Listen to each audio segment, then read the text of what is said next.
Right. So Britain's Got Talent Week, Corrie, Gemma. It didn't quite go down the way that we were expecting, did it? No. It just felt.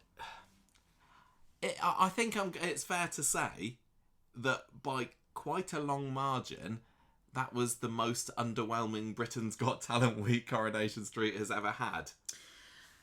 It's unfortunate because it's building on hype from previous years and also competing with other soaps, all of whom are doing something special this week because of the Soap Awards at the end of the week. Yeah. Now, ITV does something special because they've got Britain's Got Talent, which is on after or before? I don't even know. After. Okay, so that's on every day. And I don't know what the purpose of Coronation Street being on before it now is. It always used to... I mean, this has been something that's been going over 10 years, hasn't it? I thought it was. I think maybe there was like a little bit of Britain's Got Talent, then a bit of Corrie, and then a bit of Britain's Got Talent in the end. Let's put Corrie in the middle, and that way people won't turn over. Yeah. But also, we might get people watching it who didn't normally watch it. But now it doesn't feel like that's the purpose of it at all. And it also felt a bit... The thing is about it, it's normally Soap Week, or Britain's Got Talent Week, is like stunty or...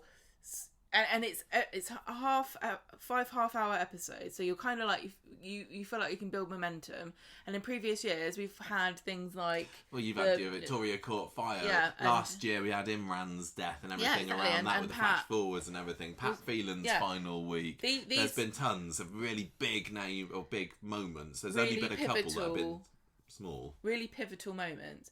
And Coronation Street, I feel like the tactic this year was to rely on character-driven things and moments of drama, high drama, and to show off the acting, which, but...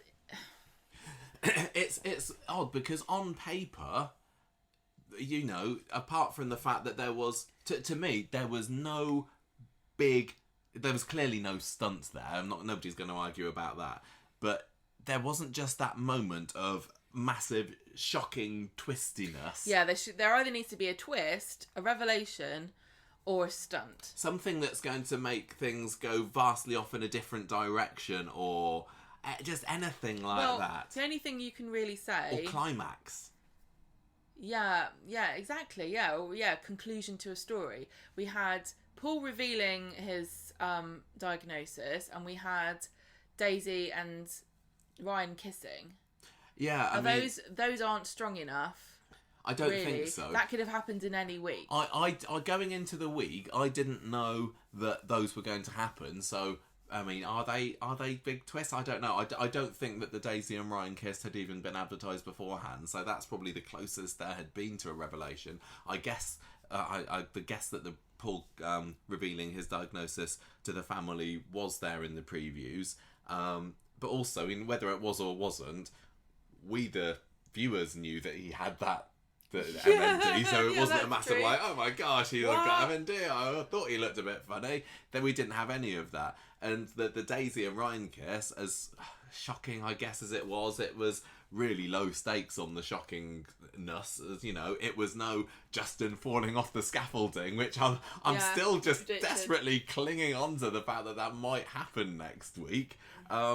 But why not put it in? It's like they ran out of time this week. It's like the question is, what was the tactic for this Soap Awards week? Was it like, we're not going to compete with EastEnders?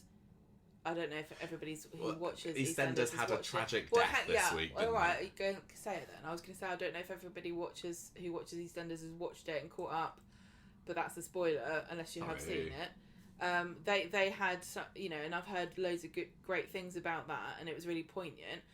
Did Corrie know that that's where they were going and thought, we can do poignant? I don't know. I can't believe that they ever really cared that much about what other soaps are doing, honestly. I think they nick ideas off each other, obviously, all the time, but I don't think that they're like going, oh, we need to make sure that we have something out. Or did they go, there's no point us trying. And also, if I was Ian McLeod, or, not him, but if I was the producer, I'd feel a bit like, hang on, I'm telling stories here. I don't need to go with your schedule about when you want stuff. I've got my own idea about when the story beats are going to happen, and it's not this week. But the problem is that I think that's underselling it a little bit, because on paper, the main gist of this week could have been quite exciting, and for some people it was. I mean, we've kind of launched into this sounding like we're massively slagging off, and it wasn't terrible. It just didn't live up to my hopes and dreams for this week. But a wedding, a massive revelation from a character to their family that he's on death's door. That's pretty big. A court case that has been built up to for a while after the massive acid attack storyline, which has been fairly big for Coronation Street. Beloved character Roy goes under the knife. All of those things on paper, that's quite exciting. But it just needed that little bit of life and death shock twist, something, because just to tip it over. I think this was aftermaths of stories that have been ongoing. This was like, what happens after you get your diagnosis or you have to tell your family? What happens after a crime is committed against you? We have to go to court. Yeah. Like, okay. The actual, the climaxes of these. I mean, the Paul climax is still to come. I guess it's when he dies. But the big beats in the story, the Paul story, was getting hit over from the motorbike first, finding out that he's got it. Telling everyone. Telling every... But he'd already told some people. That's the other thing as well. It was only, going into the week, Dee Dee, Billy knew about it. So it wasn't like it was a mega shock to everybody. It's... okay, it just didn't... But they did have a big wedding. They did.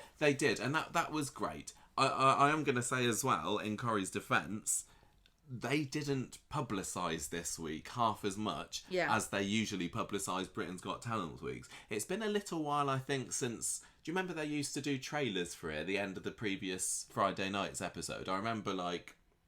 was it Victoria Courtfire or something? Well, on the previous week, at the end of the Friday episode, it's like, coming next week on Coronation Street, and here's some teasy clips. They haven't done that for a while, but there usually is some kind... Well, they did it for Imran, because we did a thing about it.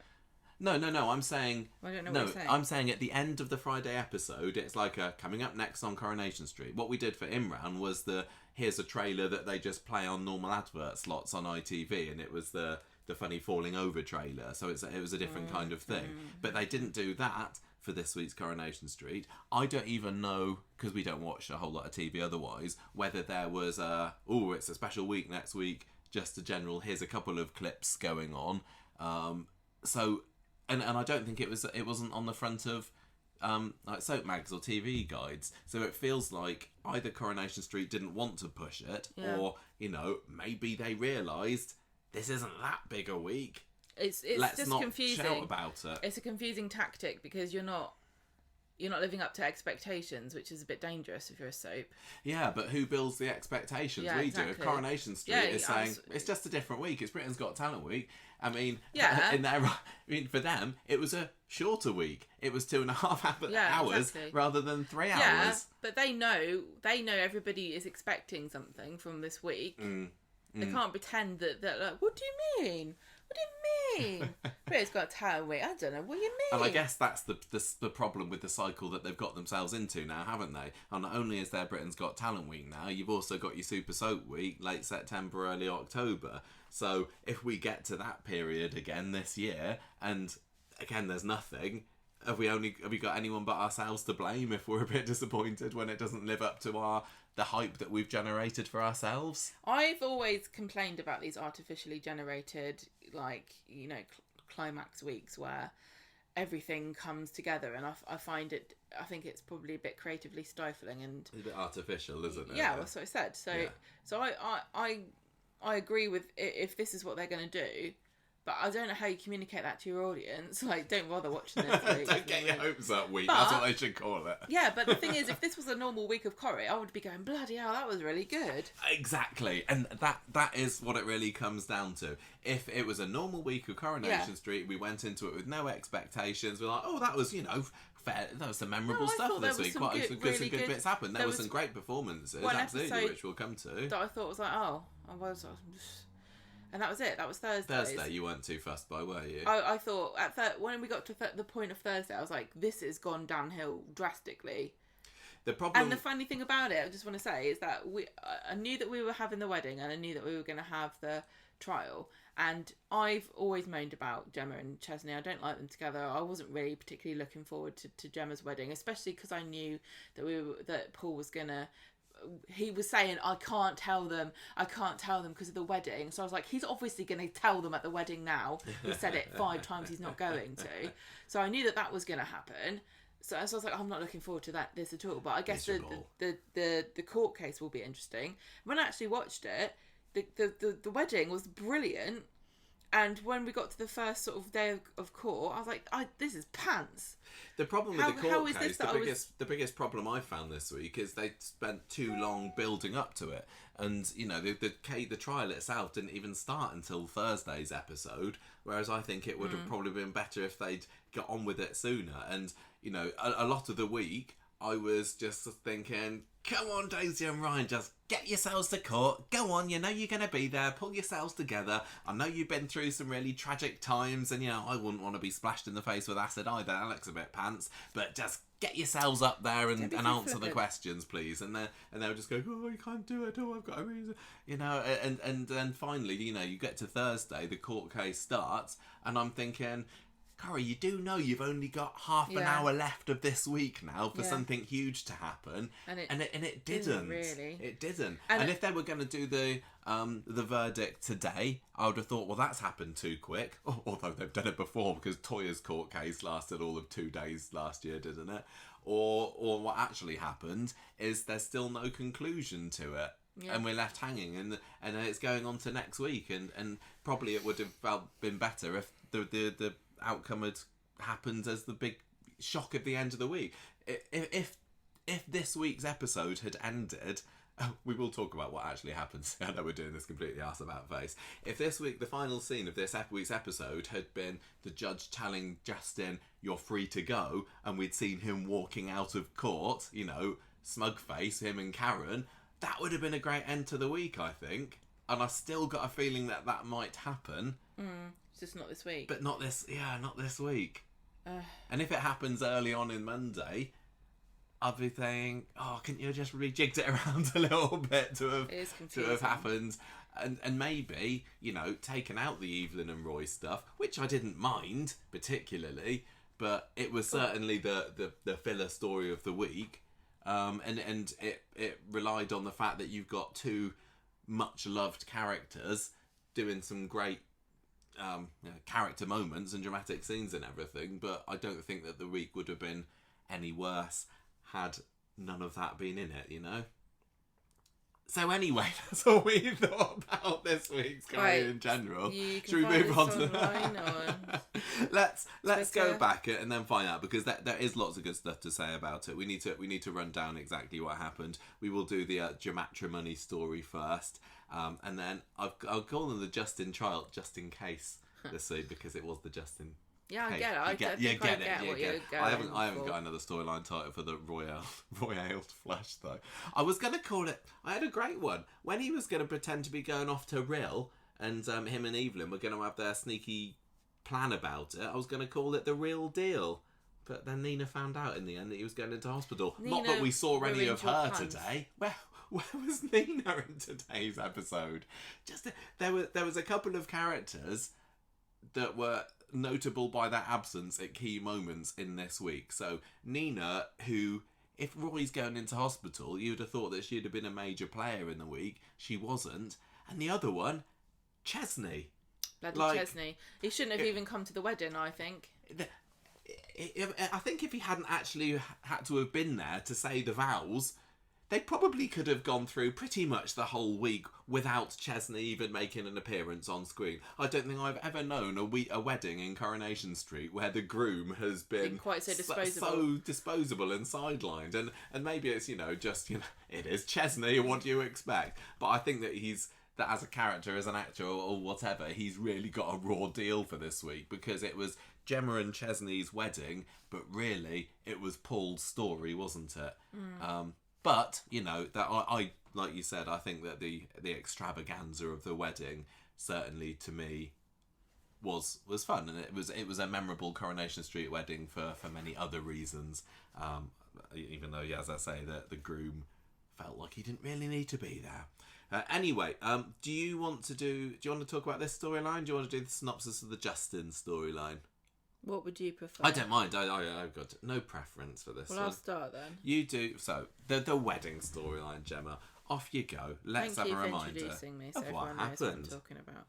On Monday, there is wedding prep at number 5, and Gemma, Bernie and Izzy are all getting ready, and Bernie's cracking open the champagne. Now, she has not been listening to our Patreon about how to have a wedding disaster, because she would have known that very possibly she could have got Gemma completely sozzled before the big day. Oh yeah, she could have done a Becky, couldn't she? And she would have Gemma been rolling around in the aisle. Yeah. She insults Linda by accident. Oh yeah, Izzy's on the phone to Linda, isn't it? That was another one. Izzy has kind of dropped off the radar as the week went on, didn't she? She like, I provided you with a magnificent orange sparkly dress. My work here is done. Yeah, that's right. Gemma worries about Paul, the fact that Paul's not coming. She's really upset because the last time she spoke to him, they had an argument, and he's like, I'm not coming to your wedding. Yeah. And he didn't really explain why, and she's devastated because she wanted him to walk her down the aisle. And obviously he is concerned that he's not going to be able to do it anymore because of his leg. So Bernie assures her that he will turn up. He wouldn't miss it for the world. Nobody knows at this point except for... It's just Billy and Dee Dee, yeah. So Paul. Joseph... Of course. Paul knows. So Dee and Billy like, when are we going to tell him? Joseph's sitting on the stairs and he's overhearing this and he's getting very upset, isn't he? And feeling like everything's being ruined. Joseph was great this Yeah, week. it was He cute. only had a small amount to do, but he was really channeling 10-year-old Chesney energy. Yeah, he was. I think. It runs Watch in out, the kids. genes. Watch out, you're about to become redundant. Not literally. Well, figure. I don't know. Anyway, so meanwhile, Paul's at the dining room table at the flat. He's just looking miserable, and Billy's saying, "Why don't you just go? Just go." At number 8, Tyrone is cooking bacon, and Not 8, I mean 9. Sorry, number 9, I mistyped there. Tyrone's cooking bacon, and it made me really want a bacon sandwich. Oh yeah, it looked nice, didn't really it? good. You could tell it was a special week He because you actually actually cooked. saw him cooking bacon, and it wasn't just the fake plastic stuff they sometimes have on the side at Roy's. Yeah. And this was the scene when we get to hear all the excuses for why certain actors can't come onto the show. Yeah, this was like when somebody wins an Oscar and they don't turn up for it. So, Scylla can't come. She's got a broken collarbone. Fizz can't come. She's going to hospital. Kurt can't come because an ice cream van ran into him. And I think people are assuming that he was in the van delivering things, but I don't think. I think he was running for an ice cream and just ran into the van. Ran into a parked van. Yeah. I don't know what Andy Wyman was doing. I thought at the time that he was filming I'm a Celebrity, but actually it turns out that was done like last autumn or so. So I think it was very unusual. Like, I know... I don't know exactly how holidays with Corrie actors work and everything, but I would assume that there's some weeks where they're told you can't really have this week off. Well, you know, I don't know what the contracts are. I think they No. have slightly different contracts to most normal jobs, but in a normal job, I only found this out the other day. They don't have to give you time off when you want it. They can, as long as they give you the amount you need in a year, it can be completely at their discretion when it is. That's like my holidays work. Yeah, exactly. I maybe Kirk had just heard that Chesney wasn't really going to be very important at the wedding, so he was like, I'm not going to bother turning up. I heard it was going to be myself. sad, so I didn't come. Yeah, so I mean, we'd mentioned before what's going to be the reason that Scylla doesn't turn up. Why is Fizz not going to turn up? And it's like, of course, Scylla's got osteoporosis, so she's broken her bones again. Like, they've always got to come.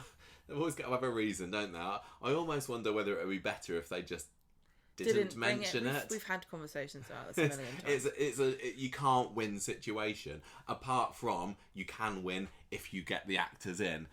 Jenny McAlpine clearly could not have turned up for this because they're going off on maternity. Unless they'd have changed the whole filming. Yeah, they could have filmed it earlier because there was no particular reason this had to be part of the Britain's Got Talent week, because I felt like they were very, very good episodes, but as we've just spent, 20 minutes, 30 minutes talking about, it wasn't a spectacular Like, it felt like if they had moved it back a month, would it have made a difference? I don't know. Well, they could. I think that they maybe could have got Jenny McAlpine to have recorded a video message or something, because they've done that before, at the end of the day, they? they only had half-hour episodes. They had 5 to fit in, and we always moan about all this stuff. But really, did anyone care that Fizz wasn't there? Most of the wedding guests were superfluous anyway, because the whole thing was revolving around this family drama that was unfolding. Well, yeah, exactly. So they would have sat down and gone, look, we're not going to get Kirk, we're not going to get Fizz.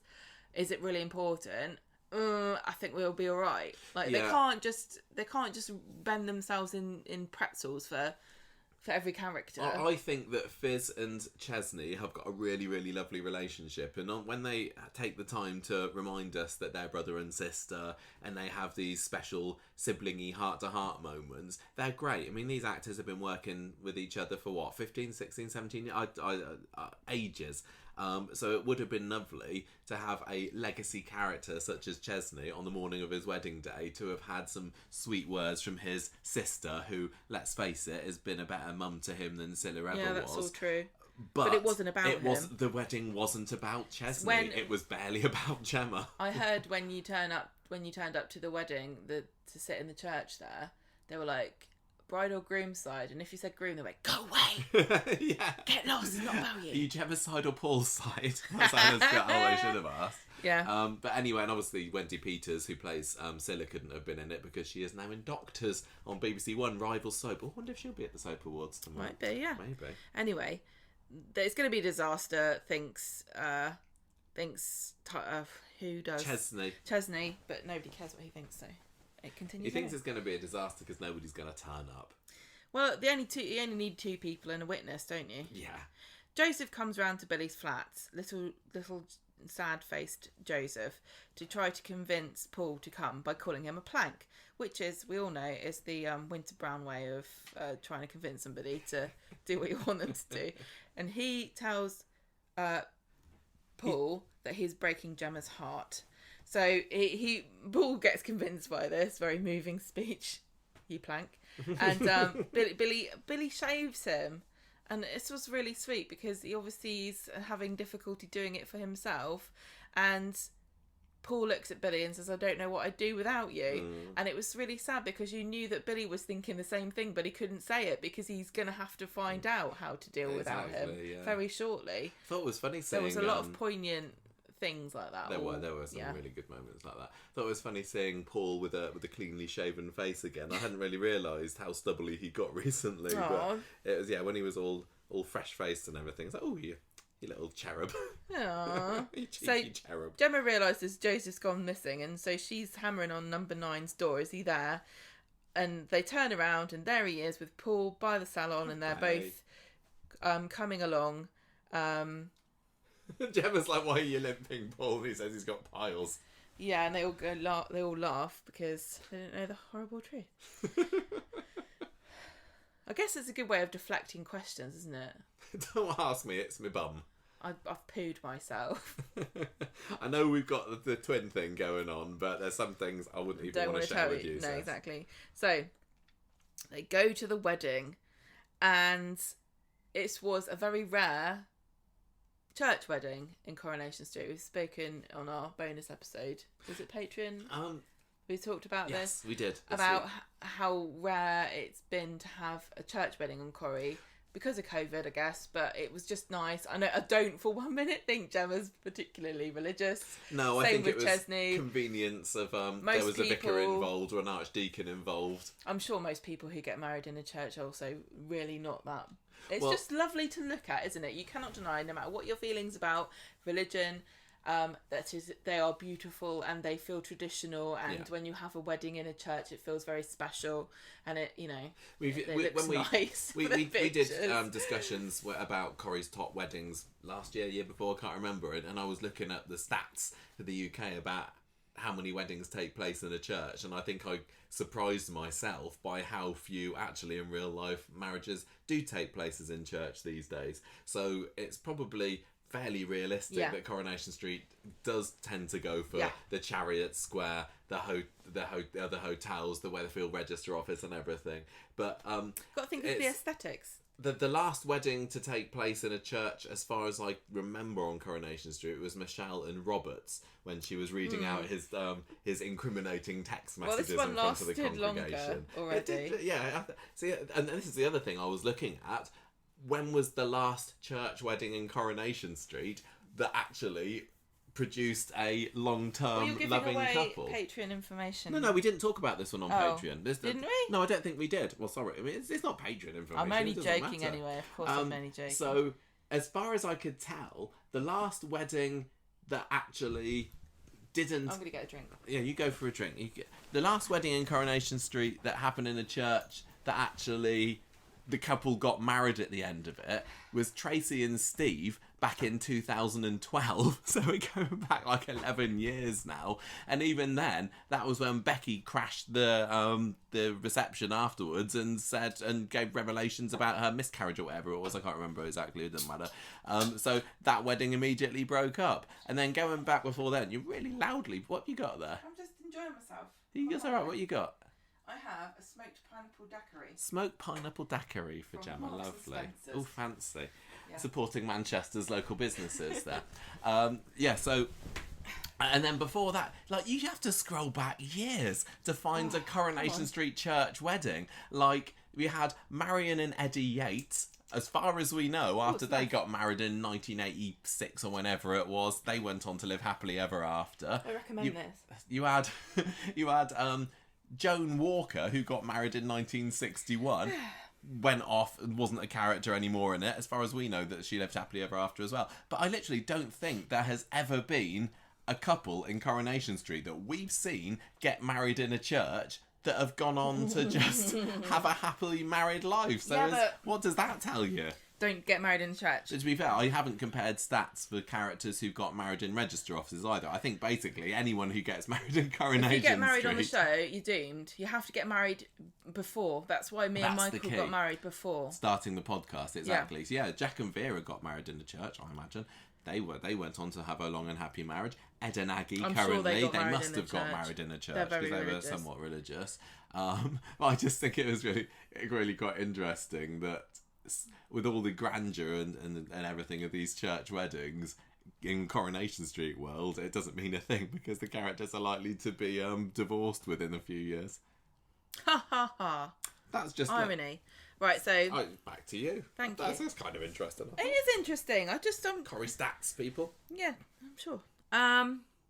So, they turn up, as I said, I don't know if you got it from what Michael was just saying, but it was in a church. What? And Billy's... Not just any church. Oh my God. Billy's church. Mm-hmm. St Mary's. Carry on. With your permission.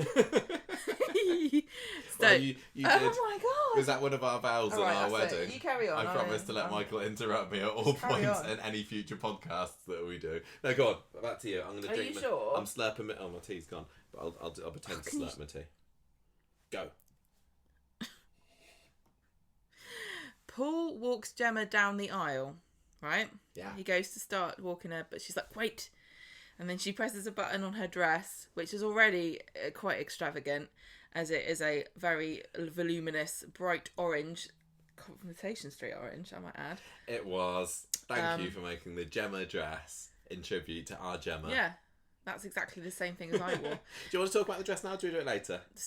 Can I just get through this? Yes. She presses a button, and all these fairy lights begin to flash on and off, which was so great. But Gemma notices that Paul is limping, which I guess is to do with the piles. Get to the front. And Gemma also notices that Billy is giving Paul a worried glance. So she's onto them now. She's not as stupid as she looks, as Gemma. She can sense something's wrong. They say their vows, and Chesney does all these extra bits about how awesome Gemma is. But I really liked Gemma's vows because she talks about growing up with her mum and... Well, I don't remember if she talks about Paul, but because they weren't always together when they were kids. But she gives him her vows in a series of song titles from the 80s. Yeah, 80s, early 90s. Yeah, I think, and it was just perfect because what Coronation Street likes to do is to get the writers to do really beautifully phrased and loving vows that you don't believe for 1 minute that these characters would necessarily better knock up themselves. But this was perfect for Gemma because you can see her getting this idea and getting really excited and coming up with all the different ones. It was perfectly in character, and it was also really personal to her, and it was very romantic too, and very sweet and cheeky and bubbly like she is. So hats off to whose ever idea that was, because I thought that was fantastic. Yeah, it was a nice touch. So they've done their vows and they have the reception at Chariot Square. See, this is the thing I guess they probably thinking Corrie now. It's like, well, they're always going to have the reception at the Bistro, at Chariot Square, or at the Rovers. So why would we bother having the wedding somewhere else?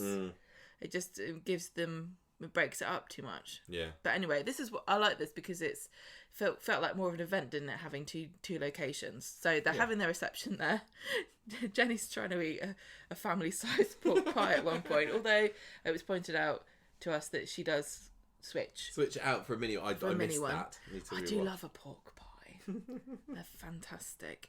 So Debbie's asking Paul when he's going to do his speech, and he's panicked because he's like, I thought I wasn't coming. I didn't bother doing it.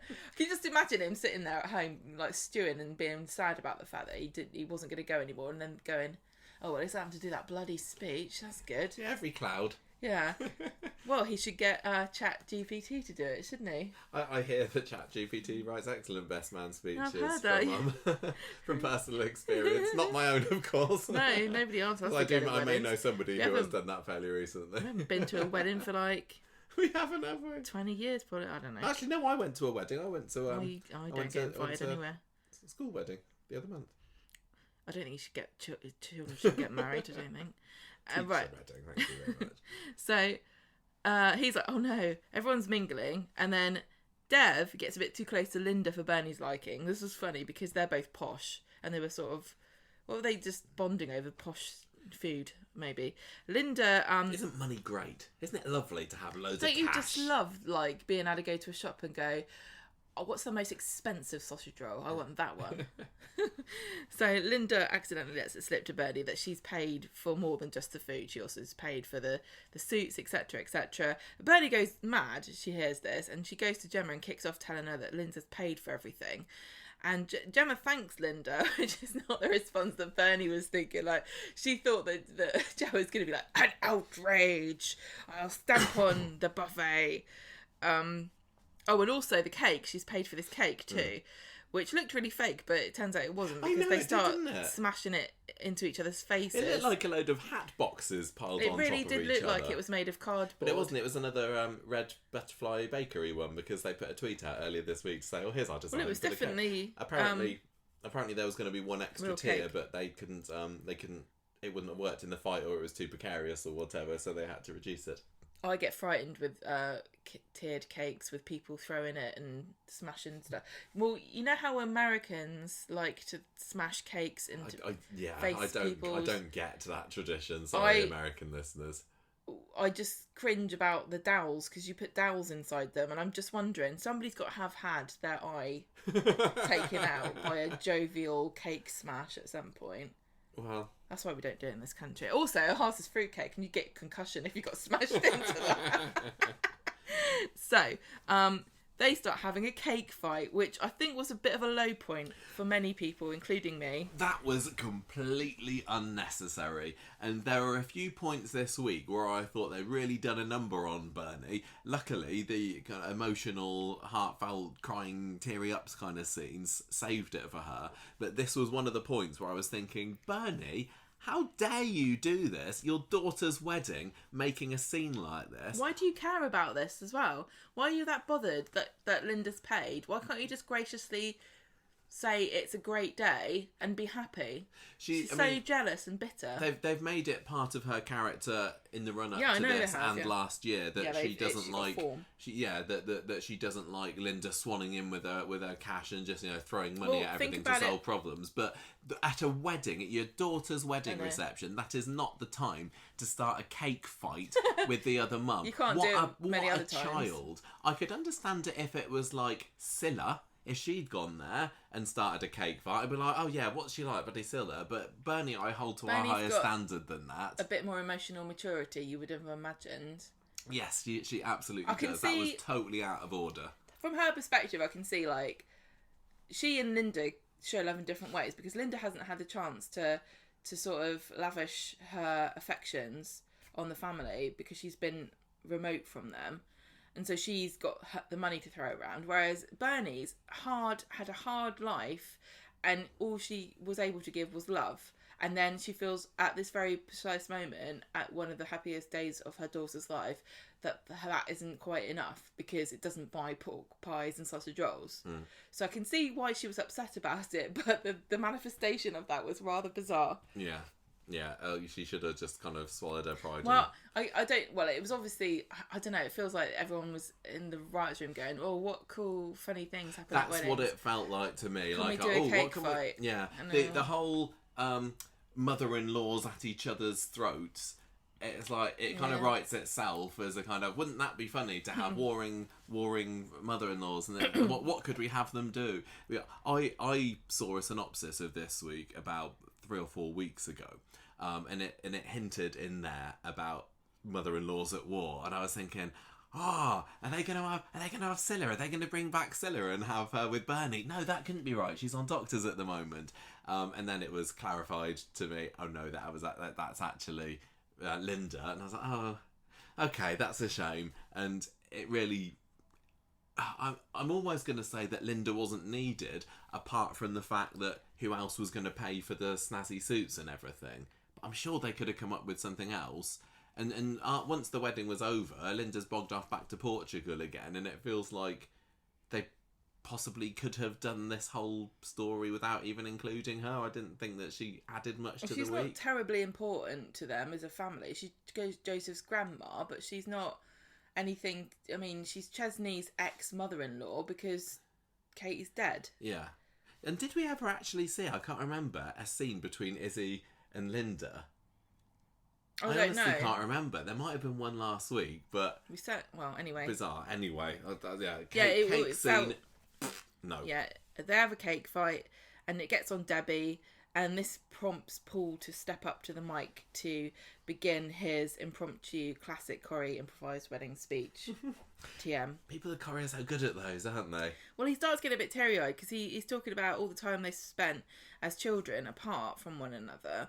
And then he just can't, he gets overcome by sadness to think of all the time that has been wasted, that he'll never be able to make up now because he doesn't know how much longer he's got, and he just walks out. He's devastated. I think Tyrone takes over after this. Yeah, so I think I can't remember, somebody took over and that was quite sweet, I think. Also, big shout out to Uncle Ronnie on the decks. DJ Ronnie. That was so funny. I was like, what should we get Ronnie to do? I know, he's cool, isn't he?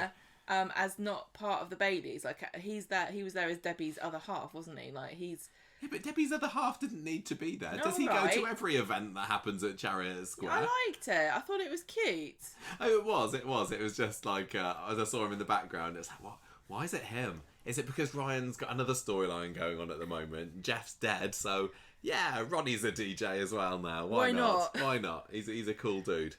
I mean, Michael... spin the decks with the rest of them. I don't know how many DJs we've got listening, but I don't think it's that hard. Do you not? I don't know. Just press the play button, isn't it? Isn't it just making a playlist on your iPhone and hoping nobody texts you?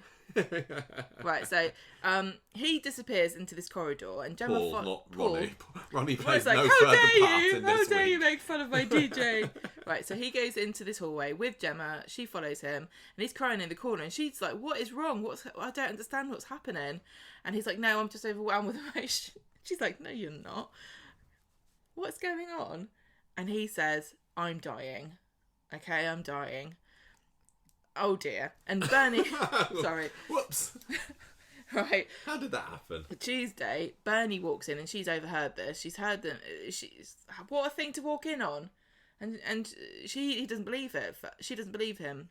No, which is the second point this week where I was like, what the hell, writers, are you doing to Bernie? Because her immediate reaction was like, no, you're not. You're just trying to spoil this. Yeah, sorry. You're just trying to spoil the day. You're trying to make it about yourself. How dare you do this? And I was just watching this going, no, Bernie wouldn't react like that. I don't know. surely." I don't know. She's seen terrible things from both her kids. I think they've both been horrible. I just think it was a really bad call for her to have reacted in that way. Well, they needed different reactions, didn't they? Well, I appreciated that they didn't really know what MND was, or especially Gemma didn't, did she? Because the way that he delivered it to her was, "I'm dying, I'm dying." I think if he'd said, "Okay, here's my secret, I've got MND," Gemma would be just like, "What's that?" But to get the information, "I'm dying," out there first before him saying it's MND, and she's like, "What on earth is that?" That was definitely that fitted. Well, he's trying to explain what this is to them and how he's saying, "I've got 3 years if I'm lucky," and Benny's like, "You no, how dare you?" And he's crying, and he says, "This is the truth. I'm sorry. I didn't want you to find out like this. I never wanted this to happen. I wanted to tell you later." And Bernie realizes that he's in such a state this must be true. And she says, "But you look fine, and the tests, who knows if the tests are right or not." And Gemma's just standing there staring. Her mouth is open. She's completely shocked. She doesn't even know what to say. Bernie walks over and she's just picturing her opening her mouth in shock and like pork pie lumps falling out, like classic Gemma. But they didn't go that route, at least, thank goodness. Everybody was fantastic, and they show how talented they all are. So Bernie hugs Paul and gives him a kiss on the forehead, which I thought was cute. And Paul's trying to convince Gemma to go back to the party. She's like, "I can't now. You kind of ruined it a little bit." Like, he was trying to like just pretend this didn't happen. Let's go back in time. I don't want this to have said this. I didn't want to ruin everything. Can't you just be happy and then think about this later? And she's like, "No, I can't. I can't.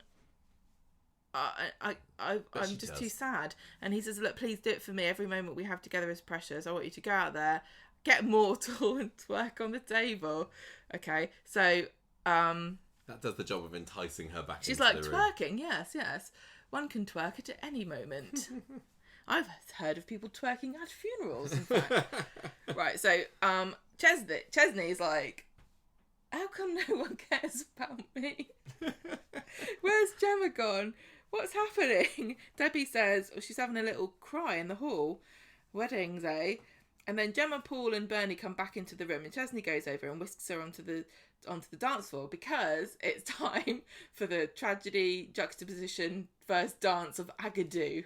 Just imagine if they had actually picked Tragedy. I thought you were going to say that then, because, Tragedy is a classic wedding song, isn't it? The music video is set it.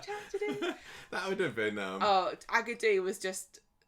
It was so campily bad taste, wasn't it? Like, it was like, what's the most untragic song you can think of? Agadoo. I think it's perfect fit for Gemma, but I can't necessarily see Chesney going for it. Chesney has no say in any of this. Exactly. I don't think Chesney has had a single say in anything related to this wedding. He'd just be like, "Whatever you want, Gemma. Whatever you want." And if you don't take a recording of me saying that, Gemma, and play it back to me, by the way, and use it against me. I've got it on my phone. I've got it on my phone now. If you thought this was sad, a woman being forced to dance to Agadoo knowing her brother was about to die, imagine, statistically speaking, that somebody on this planet must have died to the sound of Agadoo. Oh my gosh. Somebody must have died hearing that as their last song. Probably. Oh. I'm sure there's been a few funerals where it's been played. Just like a really. Have you got the funeral version of Agadoo? Agadoo, do, push pineapple. I've got pineapple daiquiri now. That's why I don't really. It's kind of sliding off me at the moment. Well, if anybody thought that it was inappropriate, maybe they would have said Agadoo, more like Agadoo. Sorry, I knew where you were going. That wasn't funny at all. Sorry. Or maybe you got Agadoo, but in minor. Yeah, that is Agadoo. I'm surprised they didn't try to crack out "Let's Get Ready to Rumble" again. Which Well, they seems to be tried Gemma's that. go-to No, song. they did that, didn't they? At the Although, what? This is inappropriate. This is fine. As a wedding first dance song, they should have done, rather than "Let's Get Ready to Rumble," they have "Let's Get Ready to Fumble" No, before they go upstairs for the consummation. That's not appropriate for Paul. Do you think that Chesney and Gemma have they consummated their marriage yet? Because they're probably doubt feeling it. a bit down at the moment. Chesney's not been able to get it up since the quads, probably. He's so miserable. It's probably for the best. He's probably let's not talk. sterilised himself. He's like, that's enough of that. No more, please. Oh, we forgot to say the quads were there at the wedding, weren't they? They walked down the aisle with all their little cute outfits on, which I thought was very... talk outfits later. Okay. So they're Agadooing it on the dance floor. And Gemma's her heart's not in it. Normally, she loves Agadoo. Is this ruined Agadoo for Gemma forever? Is she gonna, right, so when Paul's dead, is she gonna be, after the funeral, sitting at home with her mum, listening to Agadoo and crying? Yeah. Remembering how sad she was? Anyway. Chesney's just dancing away, isn't he? And then he kind of looks at her and he's like, Chesney what's happening? is the most massive nerd this week, wasn't he? He was so... Oblivious. That's it. He was Gormless gormlessly oblivious to everything that was going on. And he was doing his little dancing where he was doing his fishing pole like, dance. I know all the moves. Was it him or was it Dev doing a robot dance? I can't remember, but... Chesney was just utter. He's got no. He He's a can't total pick up on Chesney social this week. cues. That's all I can say. Yeah, exactly. Paul tells Billy that Gemma knows about it, and there's also this exchange of between Billy and Bernie yeah. where they kind of acknowledge. Billy acknowledges Our times now, are coming. and we're. I like that. I didn't really think about any solidarity between those two, but I think they're going to need each other. I hope we get to see a bit of them leaning on one another. We saw a bit of it really already, nice. But... So, Chesney's like, what's up, Gemma? You're not Agadooing. And she says, I'm just really happy. And then she sort of hugs him so that he can't see her sad face, but everyone else can see her crying. Everyone's like, this is awkward. Is it because she's married Chesney? Has she just realised? After the dance, Who'd have thought that it would be Gemma out of the two of them that would be the most miserable one? Yeah, that's a good point. I expected kind of frowns him to be and whatever dour. from Chesney, but Gemma, come on. After the dance, Paul tells Chesney that it's his fault that Gemma's in a mood because she wanted to do a duet and he wasn't up for it. And Chesney's like, okay, glad I know the truth at last. Anyway, off to go and Agadoo somewhere else. Billy and Bernie watch on as they're all just crying. Everyone's sad. Paul and Gemma do karaoke Ain't No Mountain High Enough together. And I give them props. I'll give them props for actually performing it. I don't know if they can sing or not, but they performed it like people that can't sing karaoke. They certainly did. There was no auto-tune there for Paul. Normally, all these people are just like, stage school, everyone can sing and play the piano backwards. I'm surprised that Dan Brocklebank wasn't like, out my way, everybody. Ain't no mountain high enough. This is my time. Yeah. Yeah. So good for them. So where are we at? They go back. They. Paul smiles and hugs his twin, but then later on, Linda's completely drunk and she gives a loud apology for Bernie for nearly ruining the wedding by paying for everything, apparently. And Bernie forgives her with a hug. Gemma and Paul are sort of looking satisfied with the day, but Gemma is worried that how she's got to tell Chesney and everybody. So, we cut to... We've been acting really sad and hoping he might pick up on it, but he's not noticed. Taking the hints at all. No. So, back at home, and Chesney's obviously been told. We kind of start in listening to the conversation midway through. Yeah, there were quite a few people that were told off screen this week, which is fine. Sometimes I watch that and go, oh, you missed a chance there, but equally I think, well... So I don't care if Chesney gets told. We don't need to see it being see him. How can he look time sadder? And time again, because it's just going to be the same reaction from everyone, isn't it? Well, that's why the people that were selected were good, because they had different reactions. So he's gutted. He's like, no, it's gutted, isn't it? Well, I've got a suit now. Oh, but it's not black. Yeah, I don't think you can wear, a lovely blue and grey and orange suit to his funeral. You probably could do. Bernie asks Paul if she's like desperately saying, What can they do? They must be able to do something. There's no such thing as an uncurable disease. And he says, well, there's a drug, but it's not a cure. It's something, it might be able to give me a few more years. And Gemma's like, oh, that's good. And then Bernie says, oh, but what about alternative medicines? You need to stay positive. That's also going to help. I'm glad that they mentioned that and just kind of let's spin a crystal over it for Bernie, but also glad that she didn't go too far down that route. She didn't start saying, let's Sinead it up. Yeah. Bernie remembers Stephen, what's his name? Everyone's favourite MND survivor. Mm. He had it for 50 years or something. And of course we're talking about Stephen Hawking. And thanks. Just in case. Not Stephen Reed, everybody. Not Stephen King. If he can beat the odds, then so can Paul. And they're all like, okay, that's good. I mean, yeah, that is... he famously did live with it for so long, didn't he? But it's one of those things where just a tiny bit of hope is sometimes more cruel. I don't know. Yeah, I'm glad they brought out that Bernie was alternative medicine-y about it, but I think she is also kind of thinking realistically this doesn't seem like an idea. This isn't a route that's gonna be helpful to anybody. So no. They all end up the episode with a big hug, don't they? And it was so funny because it was the Winters and Foreman on the table. And then Chesney kind of around the table, and then Chesney comes over from the sofa and kind of latches on like, "Can I join this hug?" And it felt like somebody was going to say, "No, Chesney, you're not needed in this. Go away." They're like, "Let him hug us. We can crop him out of the picture." There was that scene there just summed up Chesney's contribution to the whole week, isn't it? Like, can I be in this as well? No. If you must, Chesney. Yeah, just a touch on the side. Wednesday, you're not been in the rest of the week. You're not being in the main one. Breakfast time at Billy's. Todd's been summoned. And he's all like joking and jovial. And Billy's like, sit down. Paul prepares to tell him and Summer the news. And then we see Joseph, who's very upset. He's just been told the news and he rushes upstairs. Joseph was surprise star of the week for me. He's not my character of the week or anything. But there are a couple of moments where Joseph really... pleasantly surprised me by the old heartstring tugging that he was able to achieve. So good job, little one. Aww. Have a bright future. Linda's getting ready to go and Chesney says, oh, can you talk to Joseph before you go?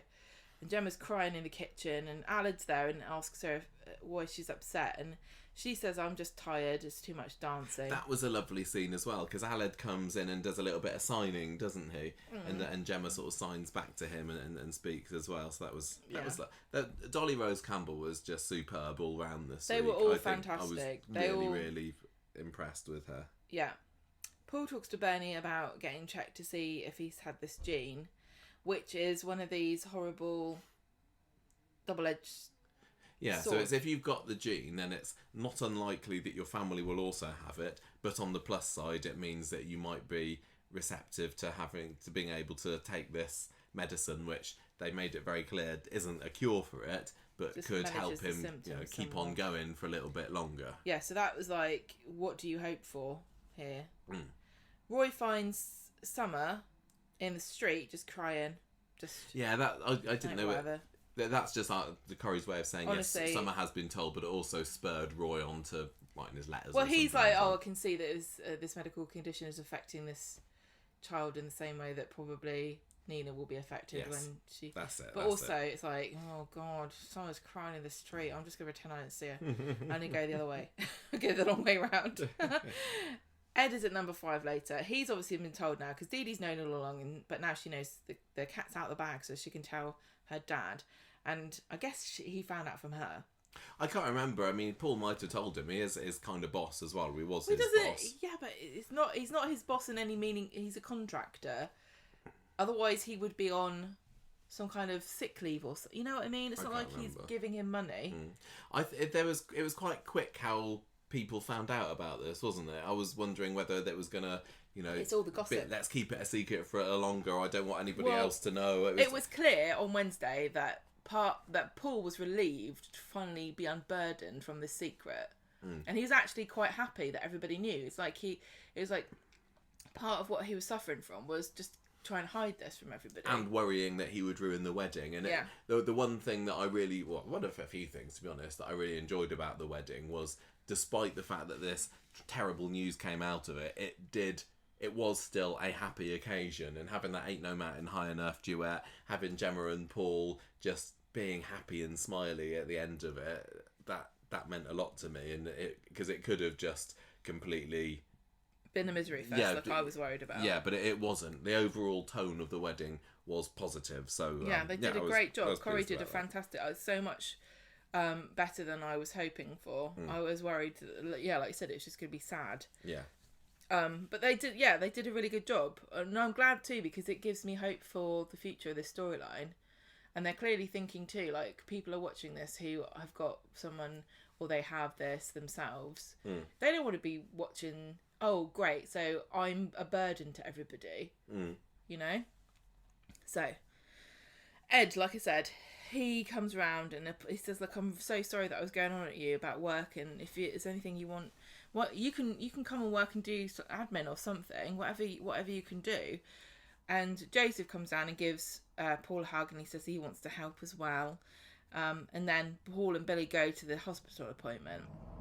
Bernie's sorry, that's. Oh, we're in a rough area. There's motorbikes here. No. Paul and Billy go to the hospital appointment, which Bernie has invited herself along to as well. And they start asking about this gene test. And they're like, well, has anyone in your family ever had this before? No? Well, then we're not going to, there's no chance, really. Well, he says there's practically no chance. And Bernie latches on to that, practically doesn't mean definitely.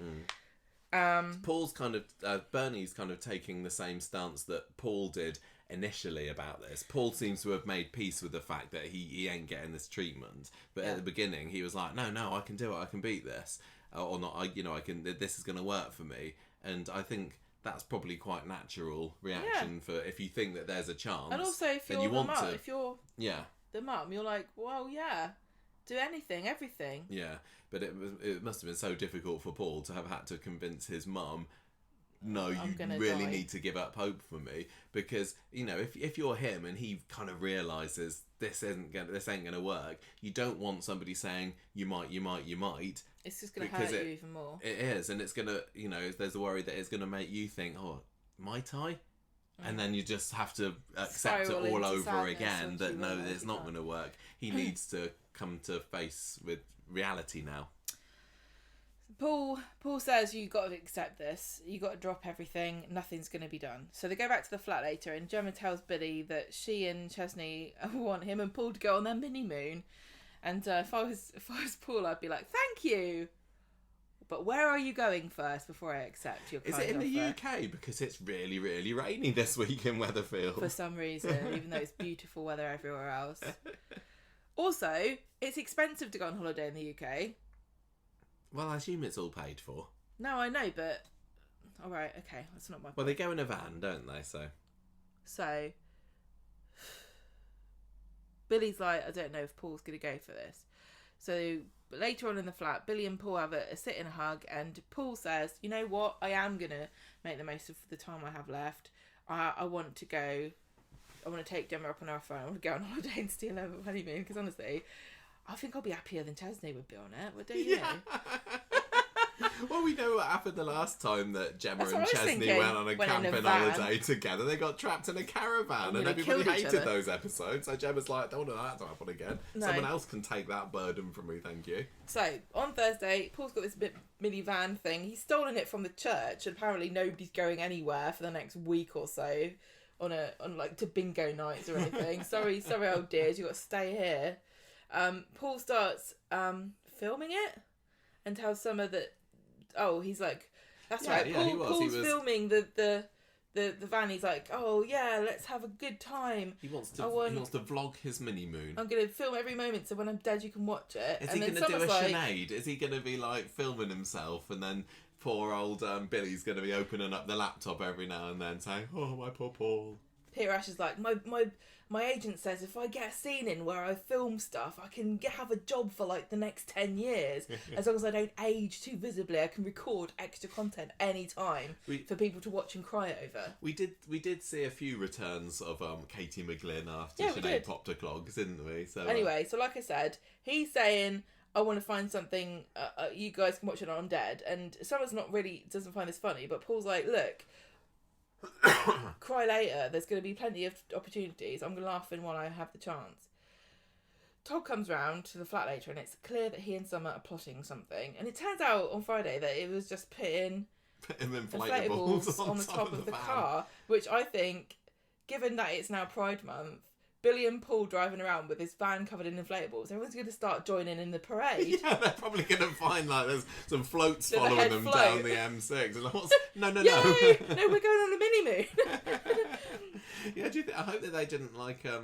I hope they hadn't like Britain just married on the back of it, because that would have been. What's that got to do with it? Well, no, because it was originally for the wedding, wasn't it? Were Gemma and Chesney going to be going off in that van? I don't know. I can't remember. But they should get married, shouldn't they? Well, I don't know. They can just change the sign to say "just diagnosed" or something. No. Anyway, Paul stumbles a little bit when he's trying to get into the van, and he'll try to help, and he's like, no. Why is Billy letting him carry a heavy case? That's what I want to know. I know he had his own case, but I think I'd take everything myself. Well, I think Paul just wants to hold on to his independence while he still can. You know, a couple of months down the line, he wishes that he could be carrying heavy bags down Rosamond Street. Why give him the duffel bag? Why don't give him the rolly one? Bernie seems to have a beat. Well, but Bernie turns to Dee Dee. She's like, "Can't believe you didn't tell me. You know I'm his mum." And Dee Dee's like, Well, no, Dee Dee's like, he told me not to tell anybody. Well, yeah. So I don't know whether that's kind of leading somewhere. But there's only so much. I kind of hope not as well. So especially after Bernie... It was horrible to Linda for no reason. Yeah, you can't she doesn't blame people. No, no. Anyway. She needs to be there to support Paul, not try and blame other people for things that they were in no real control of. Bernie and Gemma go back to number 5 later, and Bernie's trying to do some admin for Paul. She's trying to sort out some benefit forms or something, and Gemma's like, "Look, you're overdoing it. You're upset. You need to look after yourself." Paul might want to do this himself, and she's like, "There's no way Paul wants to spend the rest of his life on the end of a phone," which is very possible given the bureaucracy in this country. And so Gemma leaves, and then Bernie just breaks down. She's crying because she's doing this to help Paul, but that's all she can do, and she can't save him. And she's given into the reality of the situation. And I just love Jane Hazelgrove. She's so talented, and everybody, like we said, Dolly Rose Campbell was fantastic when she was finding it out. I love the dynamic of these characters too. They're so well crafted, and it was just a really well written week. This story, this particular strand, really, really beautifully done, poignant, sad, like you said, but uplifting too, in a way which was unexpected for me. So I thought this was by far the strongest element of the week. I thought it was as well. I would have liked there to have been, you know, the dialogue for me, the wedding dialogue felt fairly kind of by the numbers Corrie wedding stuff. I don't think there are any particular lines that really made me stop and resonated with me and everything like that. But on the whole, I was happy with it. And one of my main wants of going into this week was that if Bernie were to find out, let's see Jane Hazelgrove knock it out of the park with her reaction to it. And although there were a couple of stumbling blocks for Bernie with the cake fight and everything, on the whole, her reaction was just what I wanted and more, please. It feels like possibly is the story going to go on hiatus for a little bit now while Paul and Billy are away? I mean, we have seen an awful lot of them recently. Don't know what's going on with Stephen Reed at the moment. Is he coming up with like the plot of a lifetime? Because we've not seen any kind of nefariousness from him for a long time. So possibly we're going to go back to that, and obviously the trial stuff still going on. Imagine after all this, then Stephen just kills Paul next week. But no, I think I was really, really impressed with Bernie, with Jane's performance this week. Dolly Rose Campbell, fab, and it really helped remind me about all the good stuff we used to love about Gemma. Yes. And I think the timing is working well for her character, because when Ian McLeod first came into Coronation Street, it was Gemma and Ches City all the time, wasn't there? It felt like that, and everyone complained about the oversaturation of Gemma and everything, almost as if Ian McLeod, and he's been working on Coronation Street for donkey's years. He didn't just pop up and say, "Hello, I'm the new producer." He's known Corrie, but it felt a little bit like he was like, "Oh, Gemma's a popular character, let's put her in everything." but people were sick of it. But in the last couple of years, we've not seen very much of them, and I think that downtime for the characters has been good for this story, because if all of this had been happening latched straight on to all of the quad stuff and the Fresco 4 and everything, I don't think people would have had the same reaction and the same support for the characters as it feels like that they have now. There's obviously going to be lots of viewers still that still can't stand Gemma and think she's a loudmouth, chavvy, eat with her mouth open, kind of uncouth, whatever you want to call her. But yeah, I think that she was great this week, and that wedding dress, that was perfect, wasn't it? Well, we always knew that Gemma was going to be wearing something outrageous, didn't we?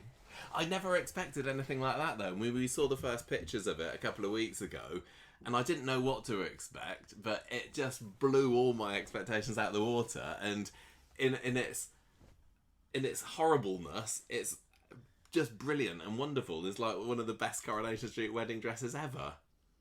Yes, it's one of the most memorable, definitely. So it had it was 2 meters wide, because it's bright orange, and it's got a under what's it called, whatever, crinoline or something, to make it 2 meters wide. And there's also a 2 meter long train. No, 7 meter long. 7 meter long train, but they've got a shorter one and a longer one, don't they? So that Sam Aston could actually stand next to Dolly Rose Campbell at some point.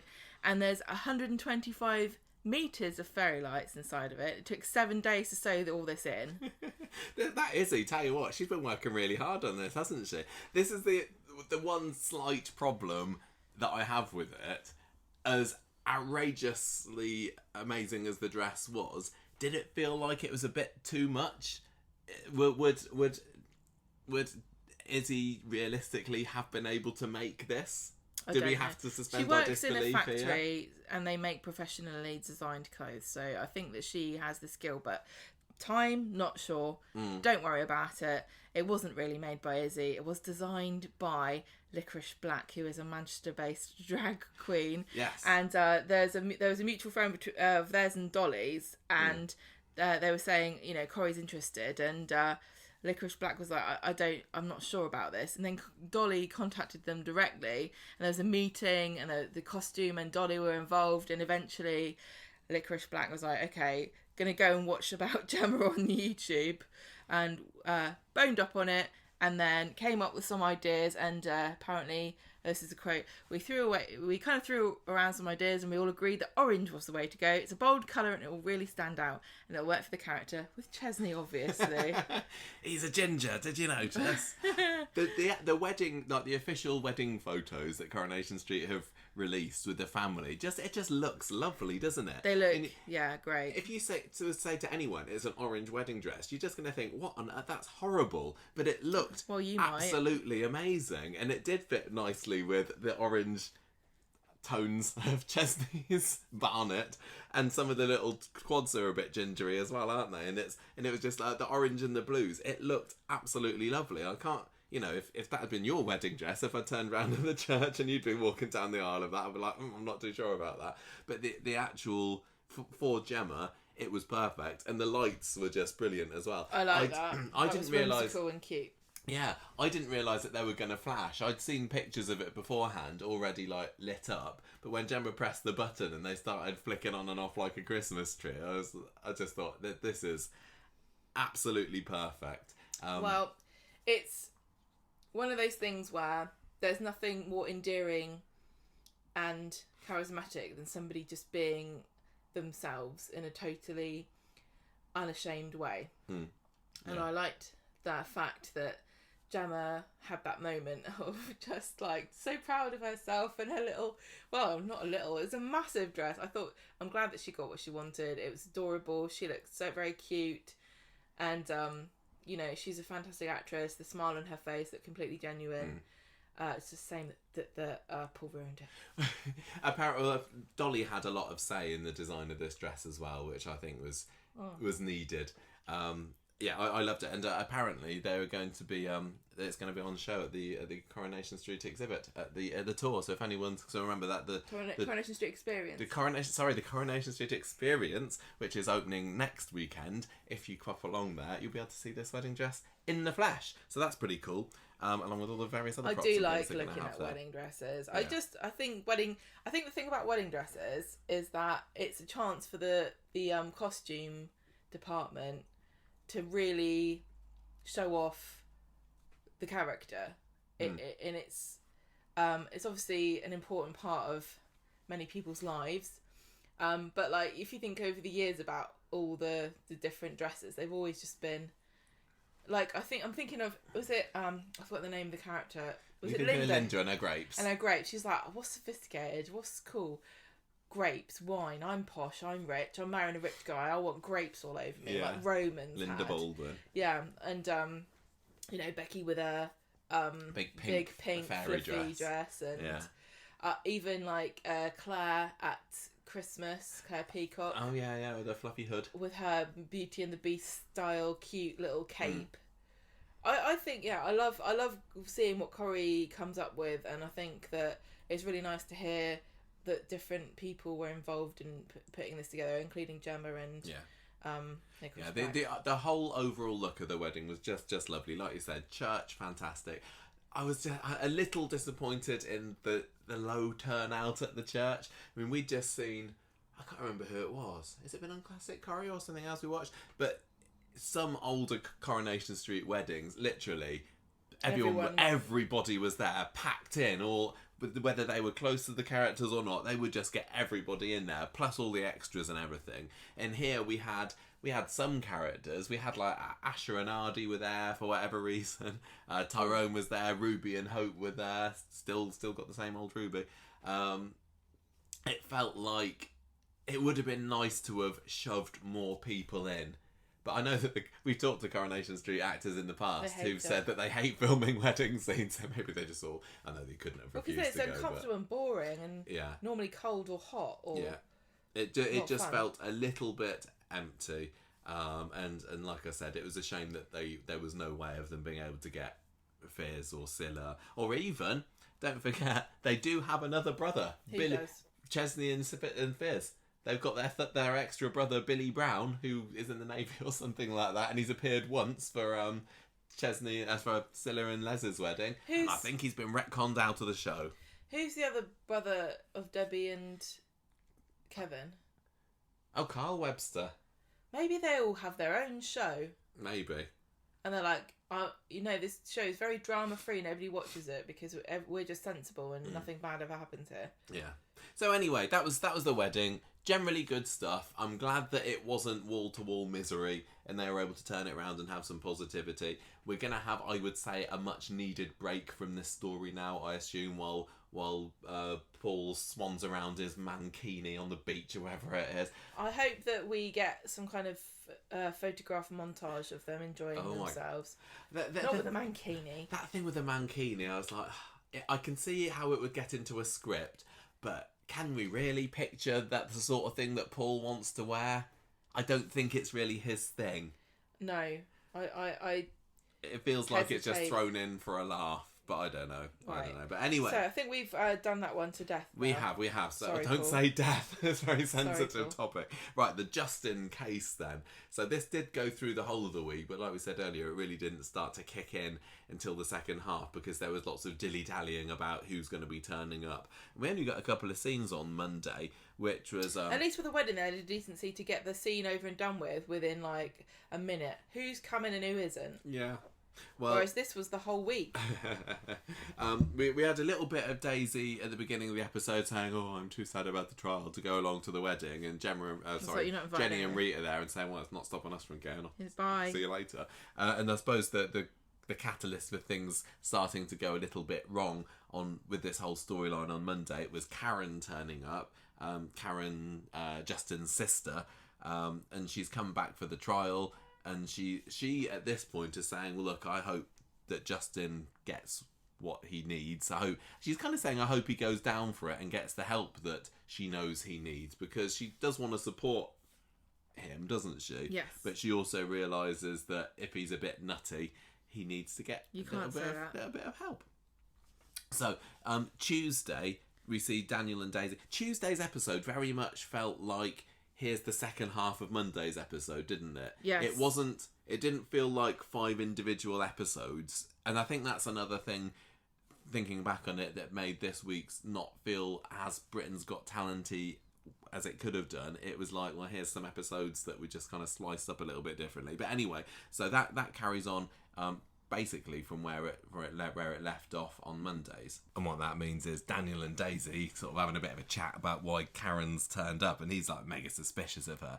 And I can't hear the word Karen in conjunction with Coronation Street and not think of Karen MacDonald. This is a different Karen. This I know. is a 20 years later Just imagine her Scottish getting involved Karen. in this storyline. Be like, oh no, Steve, where's Steve? Why is there scaffolding outside the house? I can't believe that bloody scaffolding has survived the week. I know. Honestly, it's the one thing that's come out completely unscathed. Everyone else is damaged, broken, sad. Scaffolding is like standing strong.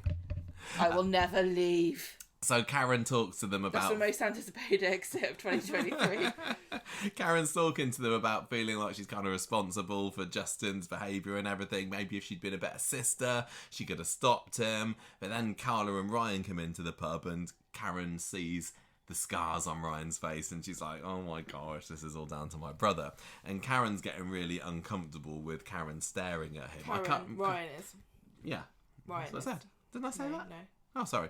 Ryan's really uncomfortable with Karen staring at him, and Daisy, because he doesn't know who she is, and according to Ryan, who's been worried about people staring at him and not quite used to it yet. So Daisy has to say, look, this is Justin's sister. Well, she probably thought it makes more sense. It would make more sense and be less sad for him to know that she's not looking at you in horror. No. And like wonderment. She's looking at you with, like almost, what's the word? Guilt, because it's her brother that's done this to you. Yeah. Well, Carla, when she's found out who this Karen is really not impressed, and she just kind of slagging off Daisy, doesn't she? Out of nowhere. Yeah. There was a real kind of turn against Daisy this week from various characters, and also me by the end of the week. Well, also the writers. Yeah. But yeah, this was needed for them to establish a motive for the defence to use against Daisy. Yeah. So basically Carla starts saying, oh, Daisy, you're such a slapper, you're leading men up the garden path and everything, and Ryan agrees with this. Ryan suddenly out of nowhere is like, yeah. Well, it's not necessarily out of nowhere, because he'd overheard her saying that thing about him last week, so he hadn't completely kind of forgiven her for that. But as it was happening, I was thinking, oh, I don't need this. I just go to court, everybody. And this to me was a bit of a disappointment, because it dragged things on and held things back a little bit just for the drama unnecessarily, because I did kind of think for most of the week, look, we all know Ryan's going to go along, he's going to be up there. So anyway, he storms out with Daniel kind of shouting a load of abuse about him for having to go at Daisy. So Daisy shows up at Ryan's flat later, but Carla isn't feeling particularly hospitable and says, look, Ryan's feeling really vulnerable right now. You need to stay away from him, lady. And Daisy's like, yes, but he needs to come to the trial. Is he going to be there? I'm kind of really relying on him, so it's 2 against 1. And Carla says, look, he's going to be there, don't worry, but do not need you. Bog off, Daisy. So she goes back to number 1 and tells Daniel everything that's happened, and he says, look, I know it's looking rough for you at the moment, but I will be with you every step of the way.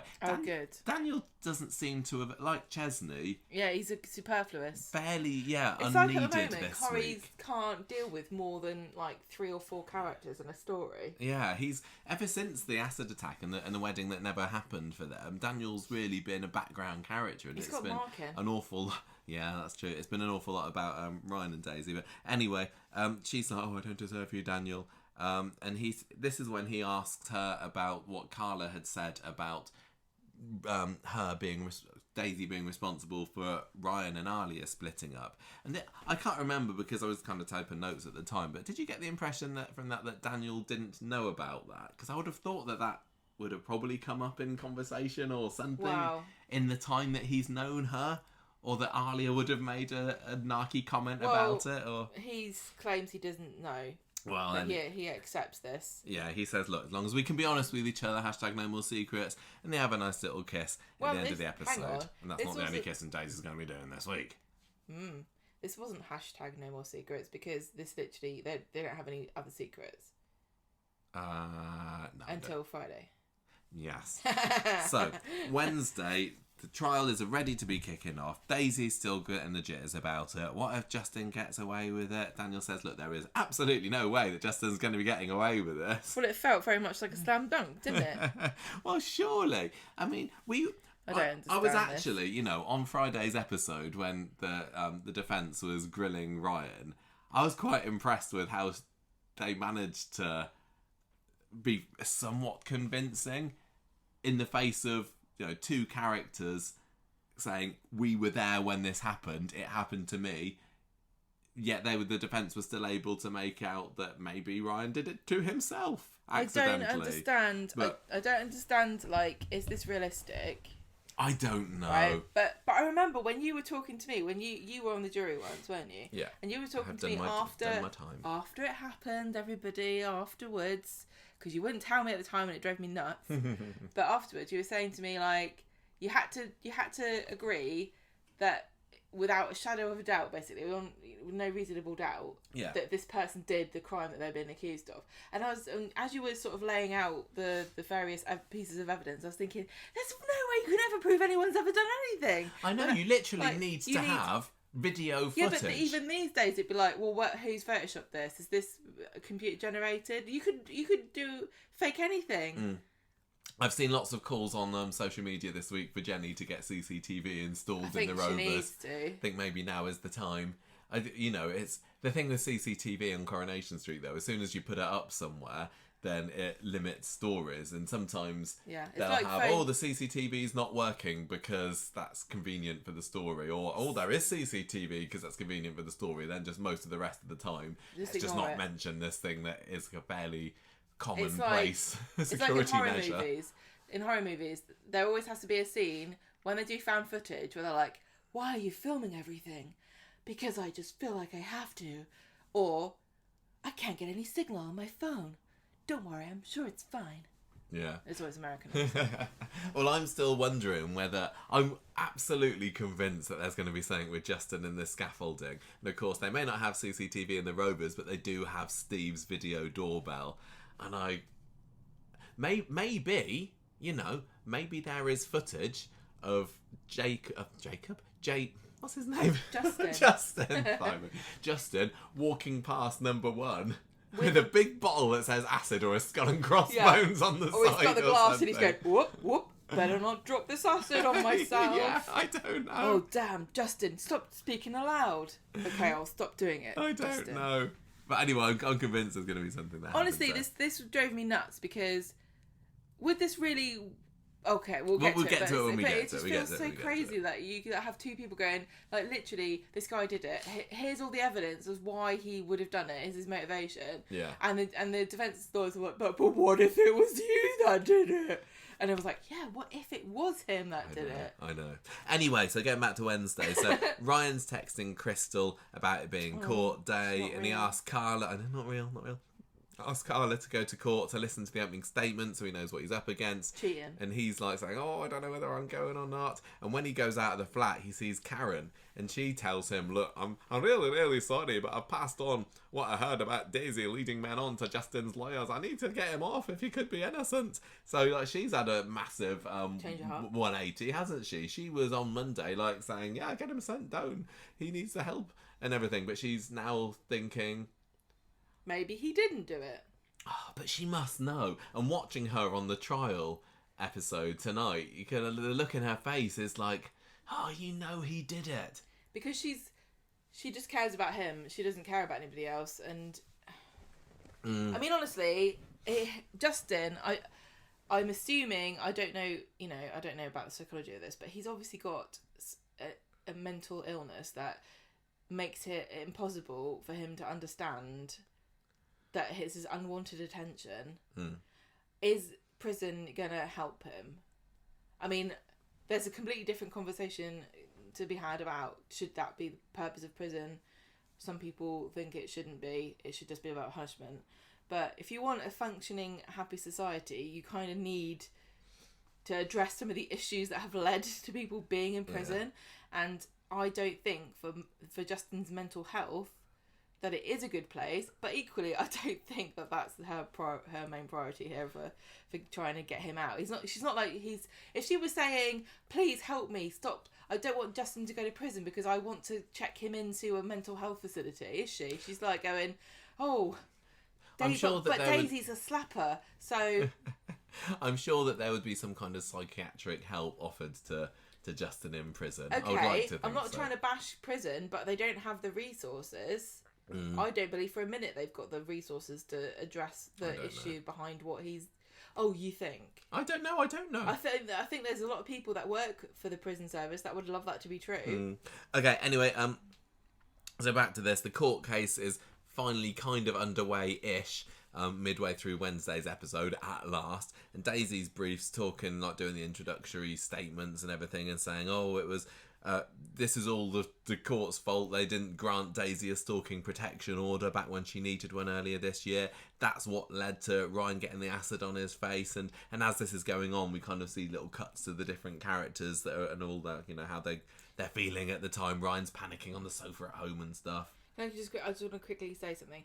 I've seen a lot of people criticising this story and Amy's storyline on Twitter, especially, saying that this is like Coronation Street is treating victims awfully and it's terrible and it's irresponsible and it's sickening to watch people being not believed and stuff. I just want to point out that this is not Coronation Street doing this to characters. This is them reflecting the reality of the situation, and I am completely sure that if this was a real case, Daisy's name and personality and actions would have been dragged through the mud as much as they have been here. It is Justin's lawyer's job to go through and say, this is why my client shouldn't be found guilty because of this, you know, and I'm sorry, but that's how the system works, and it's awful, and I think that victims should be treated better than they are. But Coronation Street shining a light on this and talking about this is not the problem.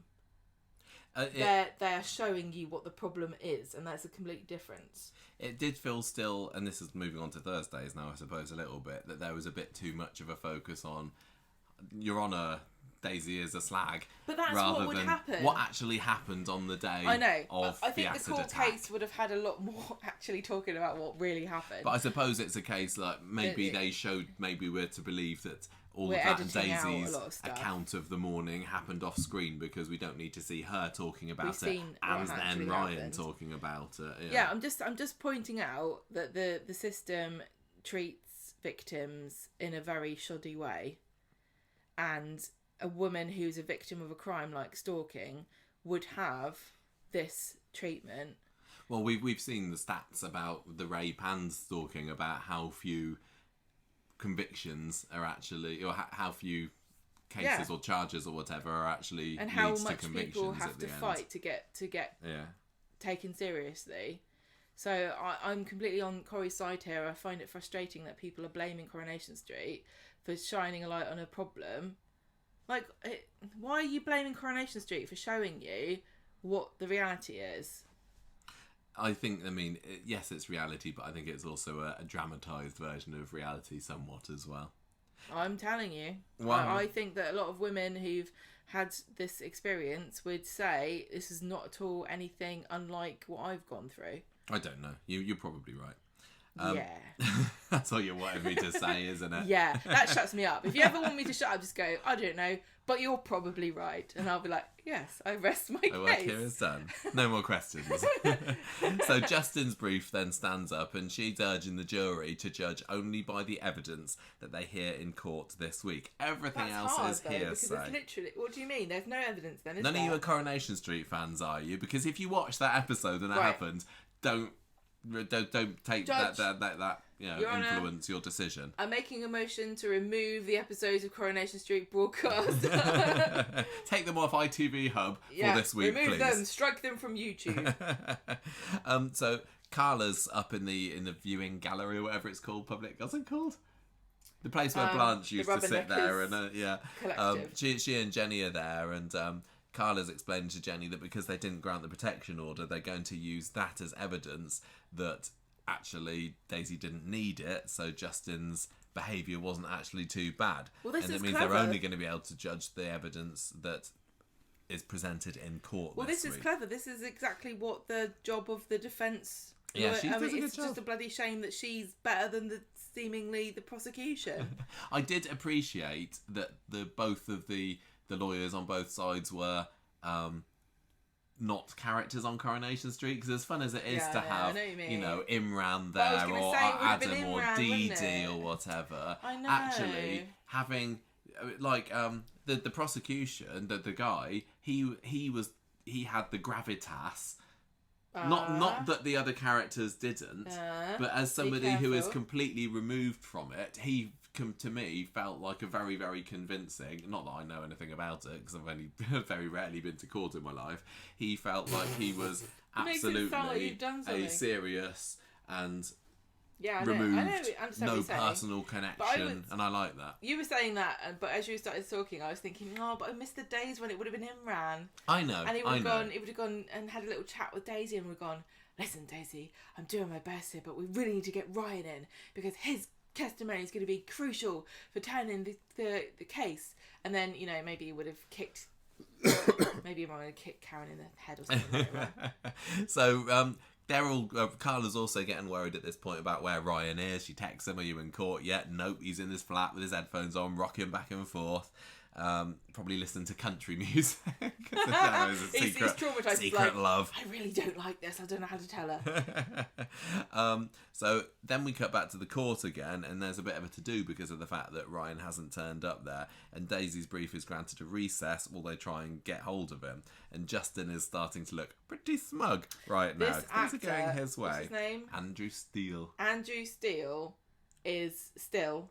Andrew Still is so good at this role. Just the little mini smirks. But he's got all the different facets of this character. Like he can do snivelly, he can do cowardly, he can do imperious, he can be smug, he's just got this.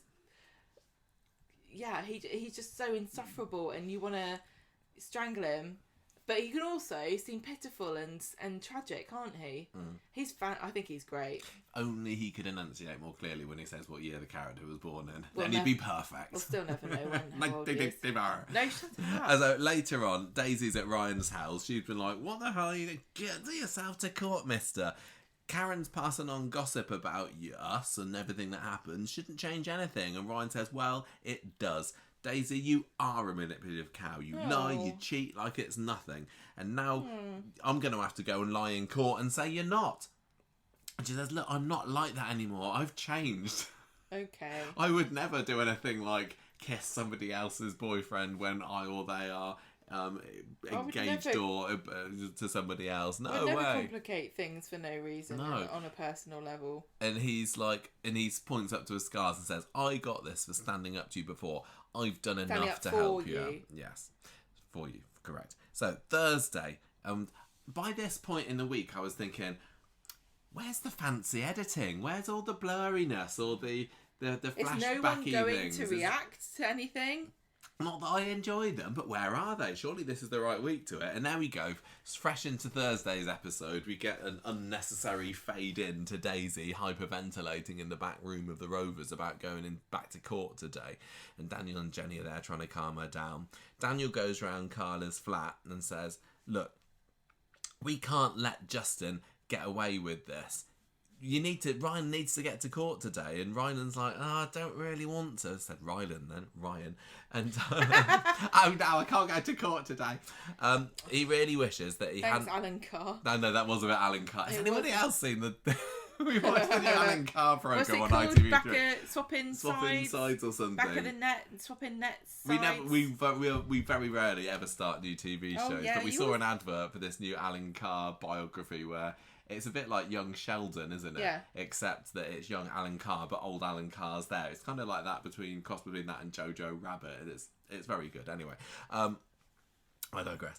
So I've lost where Changing Ends, it's called. Oh, thank you. So Daisy just tries one more go at persuading Ryan, and Carla's like, right, you said your piece, missus, off you go. So after a few last-minute breathing exercises, exorcisms, and encouragement from Glenda, just so that she's got some lines this week, Daisy gets in the car and goes, and Ryan watches on from his bedroom window. She going, sees ooh. him. Yes, yeah. Peeking out at her like the Phantom of the Opera. Then we cut to Justin. Well, yeah, he's Exactly, a bit, isn't he? Justin's in his cell. I don't know the story of Phantom of the Opera. Did he have an acid attack? It was actually exactly the same as this. Oh, was it? Yeah, it was also set in Weatherfield, which is weird. You would think that they wouldn't be able to use Weatherfield again for Coronation Street after it was Justin's in there or with was his brief. Phantom of the Opera based on Coronation Street? It's hard to say. She's feeling quite positive about how things are going to go for her client today because Ryan's still not turned up, and she says, look, the most important thing, and this does turn out to be quite important on Friday, is that you stay calm and don't get riled up if you're antagonised. Yeah, and don't threaten people with violence. Don't threaten to throw acid. You haven't not taken any acid into there, are you? Don't do that again. So wink, Daisy and Daniel are waiting at the courtroom. Daniel says, look, maybe just try texting Ryan as Crystal to say, why don't you go along to court? And Daisy's like, oh, but you said we didn't need Crystal anymore. And Daniel's like, just shut up, just ignore everything I say. Whatever. I'm clearly rubbish at advice. Anyway, and then we had a really bizarre bit where she gets called into court, and then it's the advert break, but after the break, it's Daniel being questioned. Oh, I didn't notice that. That was weird. I did notice her, like, it was like a bit where you get in a computer game and you pause it at a weird moment because the advert break was her standing in front of a sign that was like, this way to the court, but this way to the exit. And she's like, which one? Which one should I pick? Well, I think it would have worked better if that had been Daniel there, because the sign also said Clark's Court or something, or Clark's office, and there was no apostrophe in that. And Daniel should have been like, oh, do I go into the court or do I make a fuss about the missing apostrophe on this sign? I'm torn here. Surely grammar counts in law.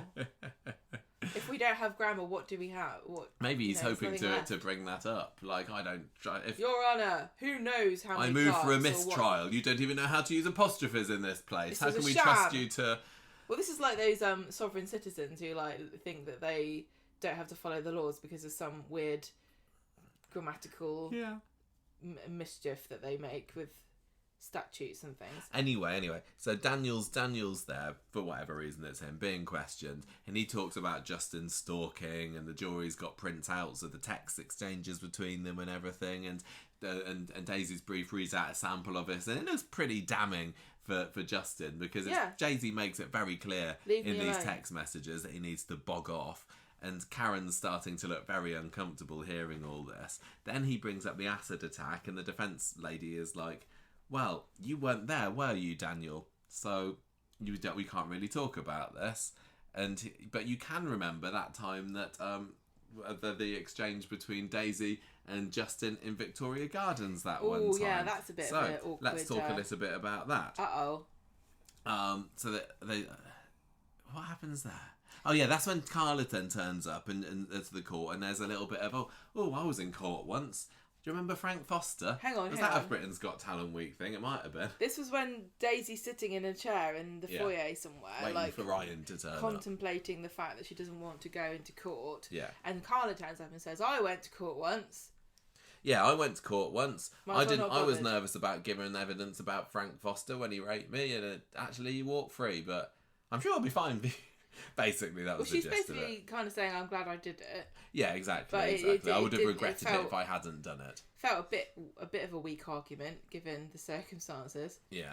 So Daniel is still being questioned. She says to Daisy, yeah, so Justin's sister's turned up. Where's his mum?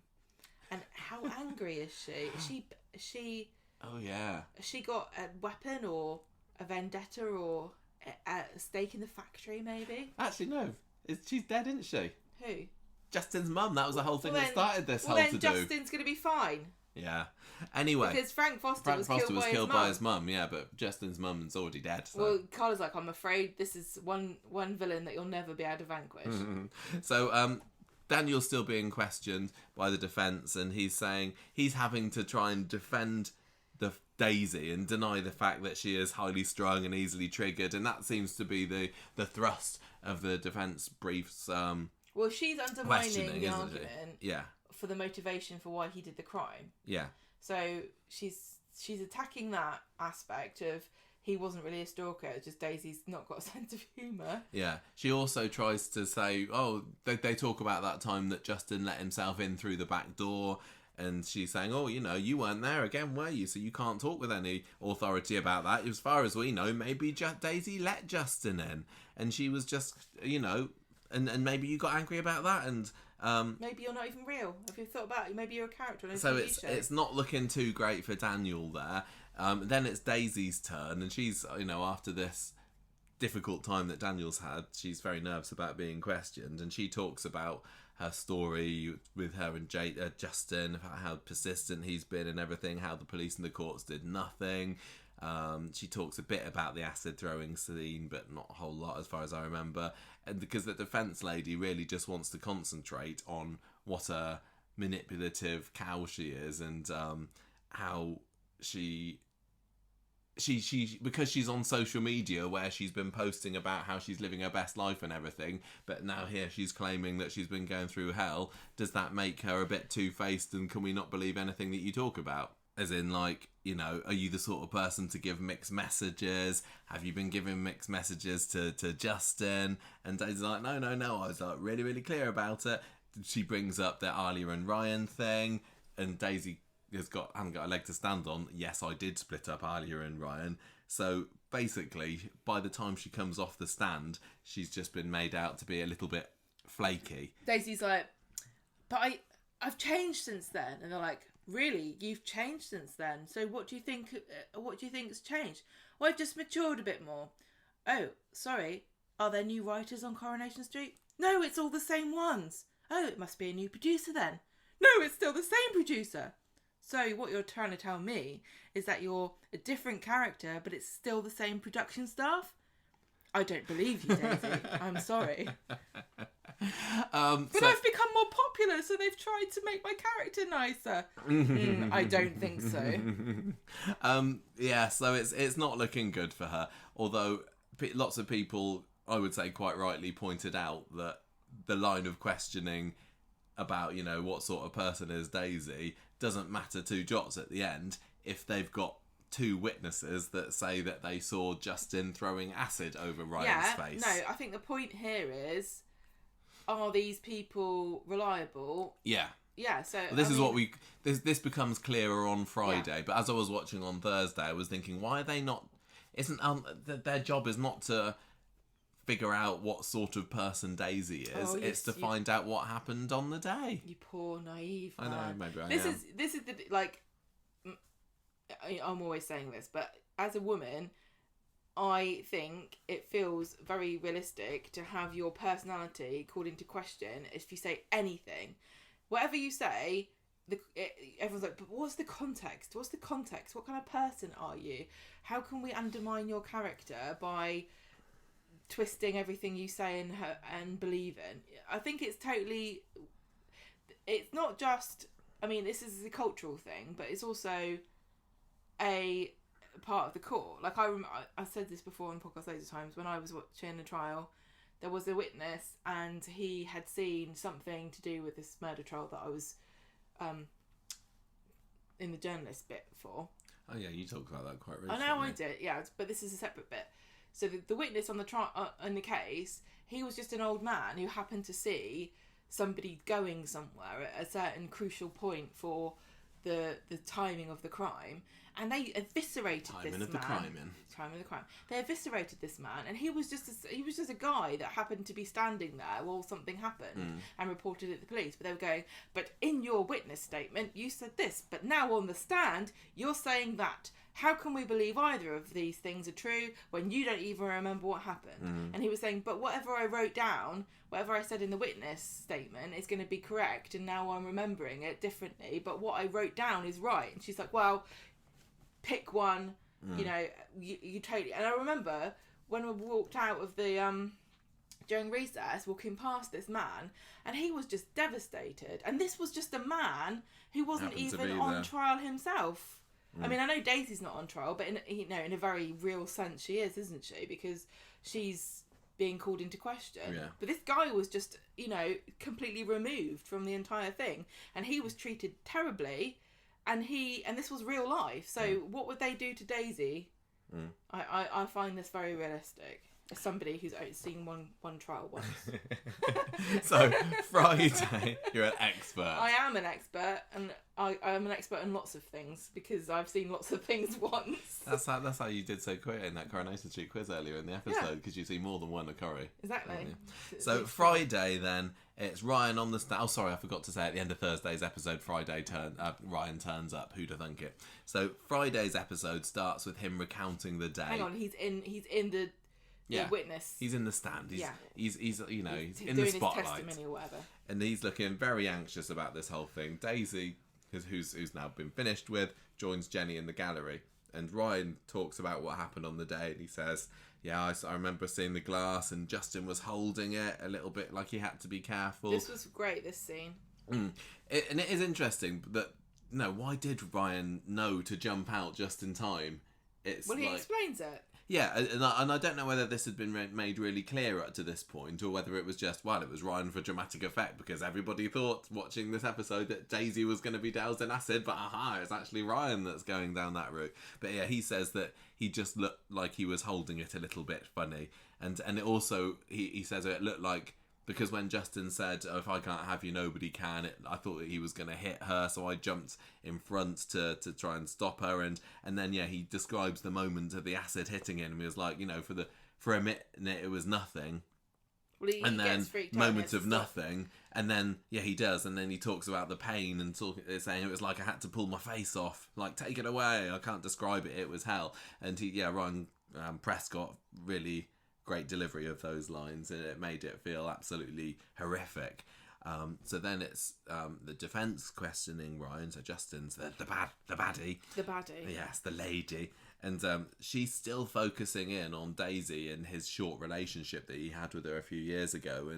And then they became mates, and basically she concocts this story that he's still in love with Miss Midgley, and maybe you two conspired together to douse Justin in acid. And as somebody who works at a bar, maybe you had access to sulfuric acid because it's used in various cleaning solutions or something that they said.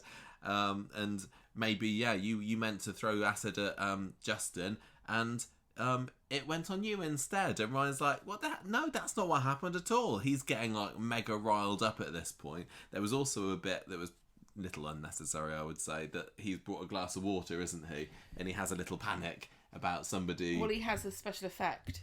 He has a special effect moment of whoa, it's all bringing it back to me. But anyway, the end of that questioning ends with Ryan very wound up, understandably so, by her accusing him of coming up with the idea himself. And unlike Justin, I suppose, Ryan hasn't had this talk about you need to stay calm. So he's, understandably, if you're being presented with this fabrication of what happened, and probably, he's obviously really had to build himself up to go into this. He didn't want to come along. He's doing it kind of as a favour to Daisy, and everyone's saying, you need to come along and do this. It's going to be fine. They'll believe you. We need you to tell your truth so that it can be two witnesses against one, and everything's going to be okay. And suddenly he's had this curveball thrown at him that's quite calling his honesty and everything into question.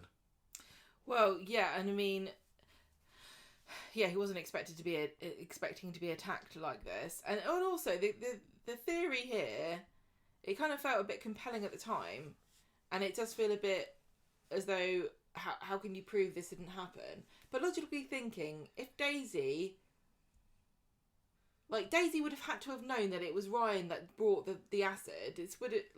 Why would she go along with it? Or is the defense person saying, because she's a nasty cow? Is the defense person saying that Daisy also was told by Ryan, and Ryan's the evil mastermind behind the whole thing. No, I think I think the defence was saying that you two conspired together as secret lovers to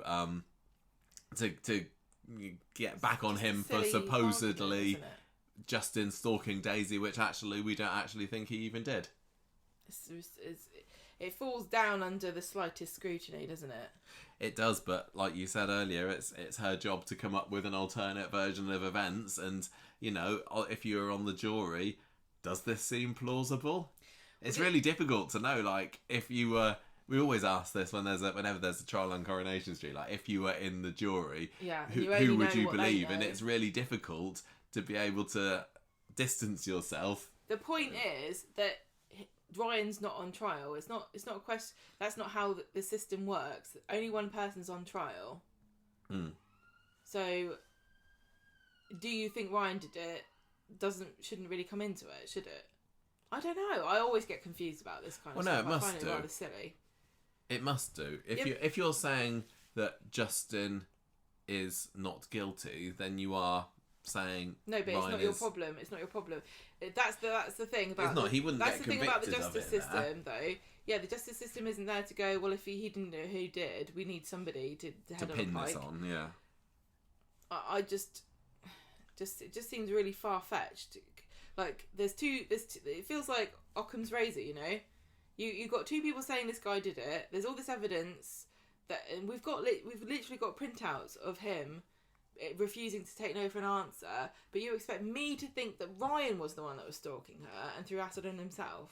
And also, did the police not do any research or like investigation at all into Justin? Where did he get this acid from? That's something that seems to be missing here. There's not been any police officers on the stand. I'm wondering, and what I'm really hoping for here, because otherwise, what was the point of this? My hope is that PC Jess can come in and save the day, because she had that episode, didn't she? She appeared in it once in the aftermath of the acid attack, where she was great with Daisy. None of the other officers believed her. Craig was a chocolate teapot about it, but Jess was the one that was like, I believe you, God, this is terrible, and I'd really like her to be the one that saves the day, not just because I kind of like her and I appreciated those scenes, but also all that shows that there was a point of having her involved, you know? Yeah, definitely. What was it that they said that it was used for the acid? They was mentioned it sulfuric acid? Yes. Yeah. I'm just looking at where you can buy it. I mean, you can buy it online. You'd assume that he wouldn't be stupid enough to go and like if you're going to buy it. He'd have covered his tracks. If you're going to buy it, you'd buy it from a shop with cash, nowhere near where you live. Yeah. I think you can just buy it all over the place. Why do you? I guess that's a question, isn't it? Why is it you can just buy sulfuric acid? I think it has other uses. I think it's not just used for throwing in people's faces. Yeah. What was his original plan? So he wasn't expecting Ryan to be there. Was it? Yeah, Justin wasn't expecting Ryan to be there. So did he think he'd just be able to throw it at Daisy and say, and run off? It wasn't me. You know, and even though she's the one saying that it was, it's not it wasn't a rational action, was it? So I don't think you can ascribe logic to his thought process. No, he's just lucky he's got a very good defense team. Yeah. So anyway, Justin, speaking of the devil, comes onto the stand and he basically just tells this story that the defense has concocted as if it was actually what happened. Hang on. You can't say the defense came up with this idea. Because that's wrong. That would be immoral. They're not allowed to do that. This is Justin's story that he's told the defence, and the defence is like, don't tell me any different now. This is what I was wondering during the week, and I always wonder, like, I know that if you believe that your client is guilty, you shouldn't be able to represent them, should you? But you kind of think, I bet some of them really do know. If you believe your client's guilty, then you can't represent them as defence. You can't defend them legally. I don't think you're allowed to. I think you have to, like, you basically have to say, is this your story? You've got to stick to it. Because if you change your story, you've got to find someone else to... Yeah, so okay, fine. So I know she's being painted as the villain here because she's the one that's putting this story to to Ryan, but really, is it Justin's story that she's buying? Because she seems quite bright, and it seems to me, I know she wasn't there or anything, but it seems with all this evidence, she should really realise, I think maybe you did it. It does. She is being portrayed as completely in the know about the fact that he is putting one over on everybody. Like she's like relishing her evilness, but I don't think that in reality. I think it's just it's the fictional. Like we're all supposed to hate this woman because she's on his side. Yeah, exactly. So anyway, Justin's telling his story. He said, I saw Ryan getting some liquid from out the back and he put it on the bar and then he picked it up and I could tell something wasn't right about it and we had a bit of a scuffle. And then the liquid went all over Ryan and he's like, it was horrible. He's saying that Ryan went to attack him, but... He's saying also that he saved Daisy from Ryan. Yeah, exactly. Well, no, because... Well, what was Ryan going to throw the acid on then? He was going to throw the acid on Justin. But why? No, that doesn't make any sense. Yes, it does, because that's literally what the defence lady was saying. No, I think no. I think isn't the story that Ryan was going to throw the acid on Daisy and Justin saved Daisy? No. Why would Ryan bring acid to the pub when he didn't know that Justin was going to be there? I don't know. Maybe we need to watch it again. I thought that's what they were saying. They're basically swapping the protagonist, the antagonist, between Ryan and Justin, and saying no, Ryan planned to throw acid on Daisy all this time. I can't remember. That's not what I took away from it. But this is why we need to rewatch these. Logically speaking, it makes no sense that Ryan would be like, I know that you didn't actually ask me, and this was just a last minute plan that I was supposed to come in and help give you a lift to the wedding, and also that you don't know where Justin is and you have no expectation that he would turn up here, but just in case, I've got some acid here to throw in his face, because that's what men do to other men during a wedding of somebody they're both arguing about. I don't know. Maybe I should have paid more attention to that. Anyway, so he's told his story and he kind of smugly sits down afterwards. So they both do. They both go, huh. Like Miss Piggy in there. And Daisy's there saying, look, he's going to get away with it, isn't he? She's absolutely convinced I've got an idea. What? Daisy and Ryan should both throw acid in Justin's face. Just to get it and back. And then say it was him that he dropped it on his own face. Himself. So there's a scene outside of court later with Ryan arguing with Karen and saying, I can't believe that, thanks to you, Daisy's been painted as being somebody that she's not. He threatens her, as does Jenny, which was quite fun, before they go back to Coronation Street. We see then back in the pub, I think it was, Daisy gets a text from Ryan because he wants to meet her. And she tells Daniel, and he's like, yeah, that's fine, go and meet him. And they meet outside in the Ginnel, and he's saying, look, I'm really sorry for everything that I've done. I'm sorry I didn't turn up on time. I'm sorry I've been angry. I'm sorry that I've said all these things about you. You're not like that, are you? And she's there kind of going, Ryan. She wipes a tear from his eyes and then she kisses him. Gives him a big smackaroo on the lips. Nobody wanted this to happen. And he runs off. He's like, bloody hell, I wasn't expecting that. But he's probably also thinking, yeah, I still got it. Even with the acid face, I can still pull the birds. And then Daniel comes out the back and he's like, did Ryan not turn up then? And she says, he texted me. And then the final shot of the week is Ryan looking a little bit confused in the Ginnel. Ryan texted me, said he's not coming, and then he did a kissy face. So... Poor Ryan looks confused. Yes. It's a normal expression for him, I'm going to say. I think probably quite a few of the viewers were left a little bit confused and surprised by this revelation. What's happening here? Why is she doing this? Twist-ish. Why is she doing this? Well, I don't know. And this is I'm really, really disappointed because I've had such a turnaround in opinion on Daisy since she first swanned into the street and was slagging off Johnny to Kingdom Come. Yeah, but I think that she's been brilliant in the last year or so. But just with this, and there's been a few other things, but with this being, I suppose, the big twist of the week, that's just making Daisy look like... I just hate it. I really, really hate that she's done this. Yeah, but the thing is about Corrie is that the best characters aren't the perfect characters. Think of all the iconic characters of Coronation Street in the past.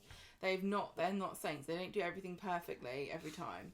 I don't know why she did this though. This doesn't make any sense. Like, well, she's like- been getting an intimate idea of his innermost thoughts as Crystal in recent weeks, I know, hasn't but he she? hasn't said anything endearing or insightful or, you know, groundbreaking. He's gone, I guess I'll like country music if you do. Is that like her threshold for getting in her pants?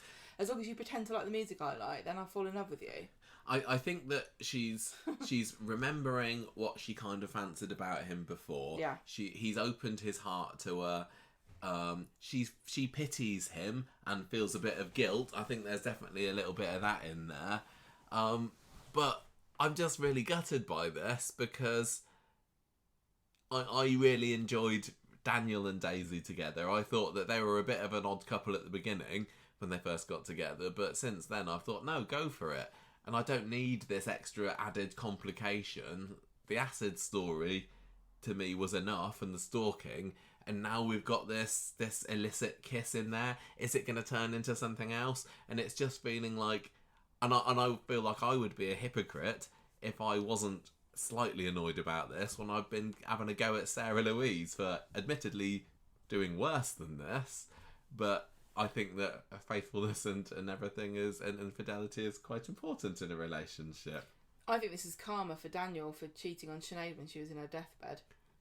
Well, I mean, there was a kiss that happened in pretty much the same place, wasn't there? Exactly. When Daniel and Bethany this is had just their history repeating itself as far as Daniel is concerned. Oh gosh, I wish they hadn't done that.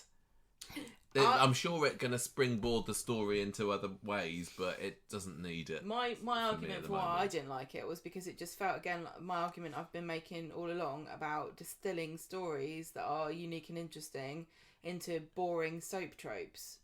Yeah. This was a fascinating story about something that they haven't ever done on Coronation Street before, and they turned it into something they've done a million times, even with the same group of characters. Why? Why can't we just focus on the actual drama at hand? And people have... There's enough drama in this scenario without cheating. It feels like... Kissing people. You know, they were putting together their Britain's Got Talent week. Did they realise? It can't have been that. Like... What do you mean? Oh. What are you saying? Not been enough big twists or shocks or surprises in this. Did they Shall we have her kiss Ryan at the end? I'm sure it doesn't work quite like that, but... Yeah, but that can't have been there... Well, as long as we do this, then they'll love it. I don't know. They must have known that everyone would be going nuts on this. It's really risky because... Daisy fans are furious. Are they? Yeah. I've not seen many other people's reactions since. I don't think Ryan fans are happy. I don't know how many fans of Ryan there are.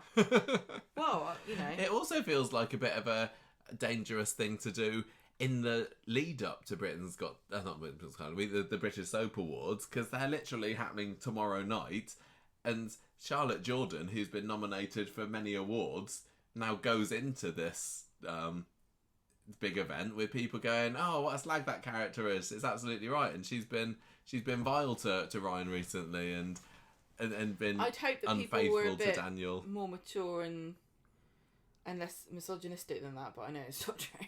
Well, I've been told by people before, you and others, that...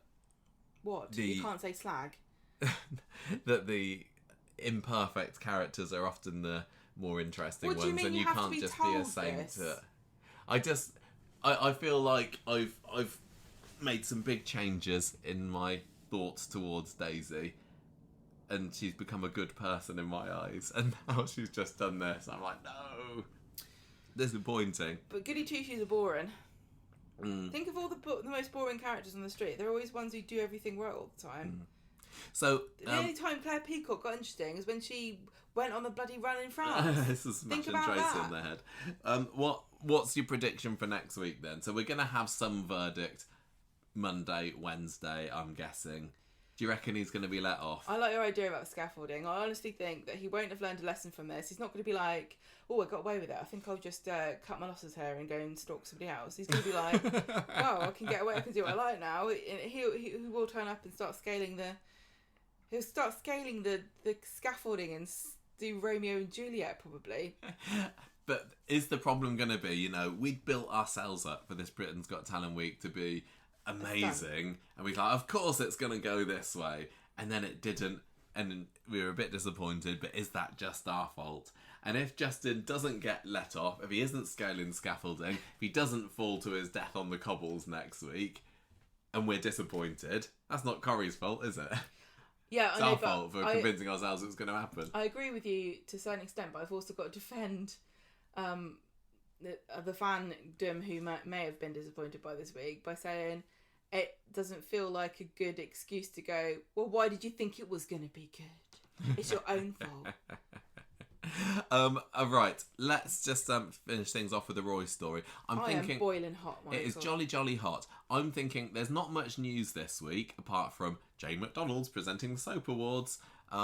We have got. I think maybe should we, because it's late and it's different and it's should we forego feedback again this week? I'm sorry. I'm very sorry really for everybody hot, that sent us feedback. and we have been driving for, 7 hours today. We We haven't had our dinner yet, and it is 11 o'clock at night. It's 11 o'clock. But people will forgive us. But before we finish up, We've got to do our Roy thing. I know we've got to do the Roy thing. I wasn't referring to that, but I want to give a shout out, on Twitter. Oh yes. I'm trying to find the. Is this our nail Damn it. tribute? I found it then and I pressed the wrong button.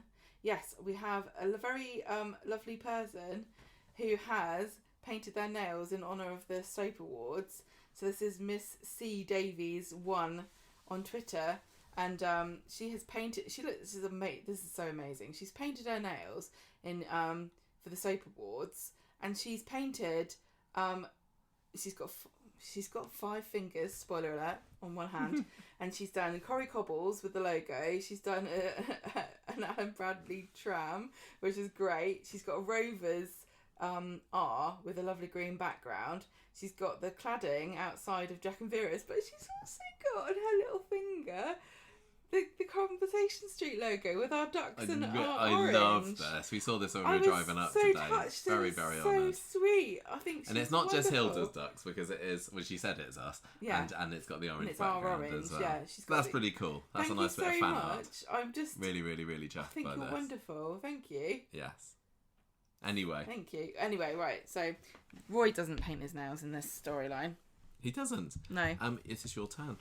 I can barely talk. Do you want me to? So hot. Right, okay.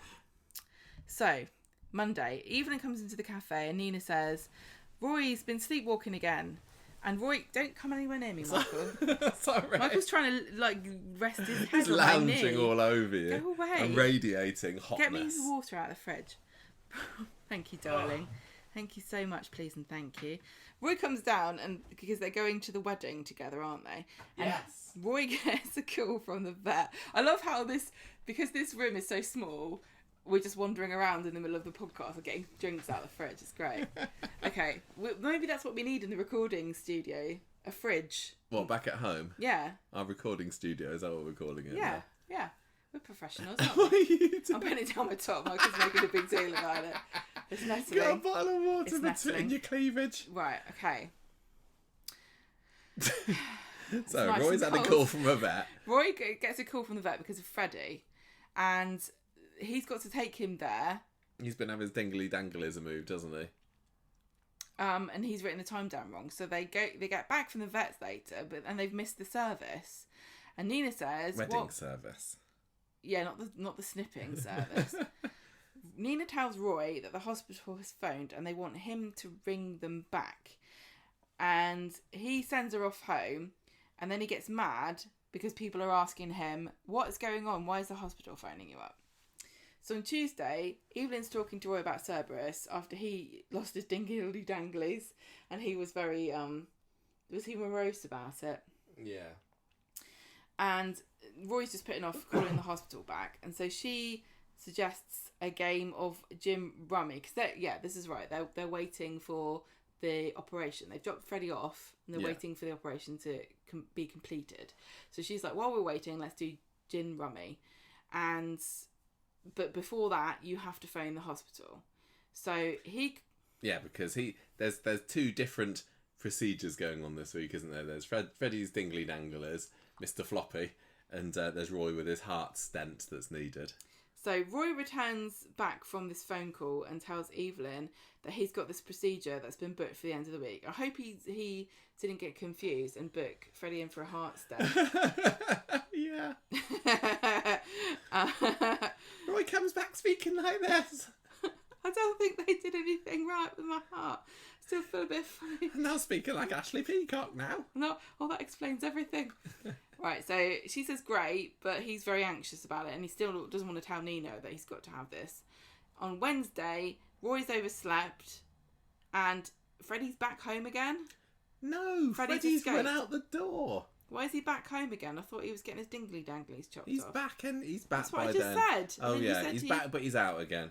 He's escaped, so he and Nina... You can tell this was not the main story of the week. We may be forgetting certain details of this. Because I knew that Roy wasn't going to die.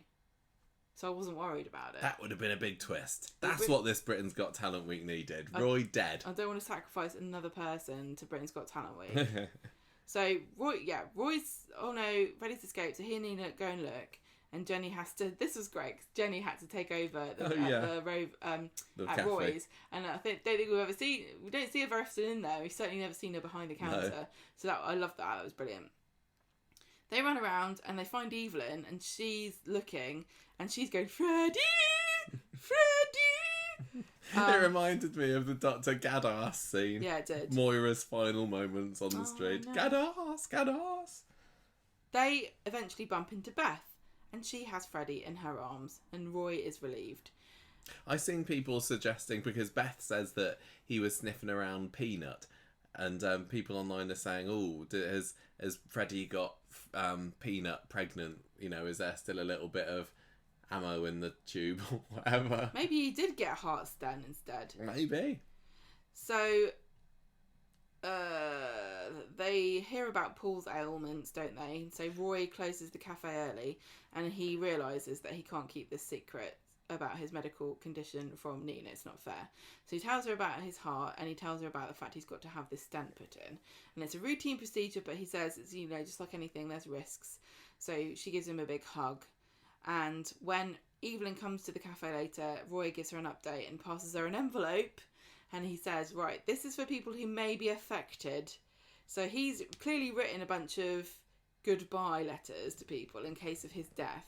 And he's given them to Evelyn to take care of, and so she can distribute them if she needs to. And she's not very happy about this, but she agrees. And well, she just says, look, you're going to be fine. You have to take these back when you come back. Yeah. You're not going to need these.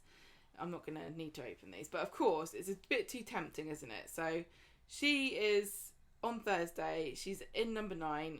Tyrone's like, oh, you're going to steam them open. And she says, no, we're never going to know, are we, what Roy will have said, because I'm not going to open them. Yeah, and she's kind of been feeling these feelings about Roy recently, hasn't she? Well, she's been doubly tempting, growing really. Closer. Yeah. So they go to hospital, her and Roy, to get him set up. And Roy has to get in the wheelchair and he's got his socks on, his compression socks. And Evelyn's wishing him good luck and says, I'll see you on the other side. And Roy gives her this look and she's like, oh, the operation. Which I thought that was very clever writing. Roy then,